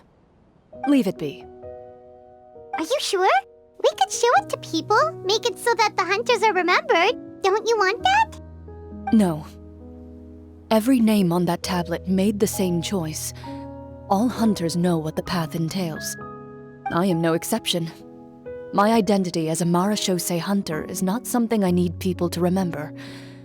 I wish only to be recognized as a champion duelist. Nothing more.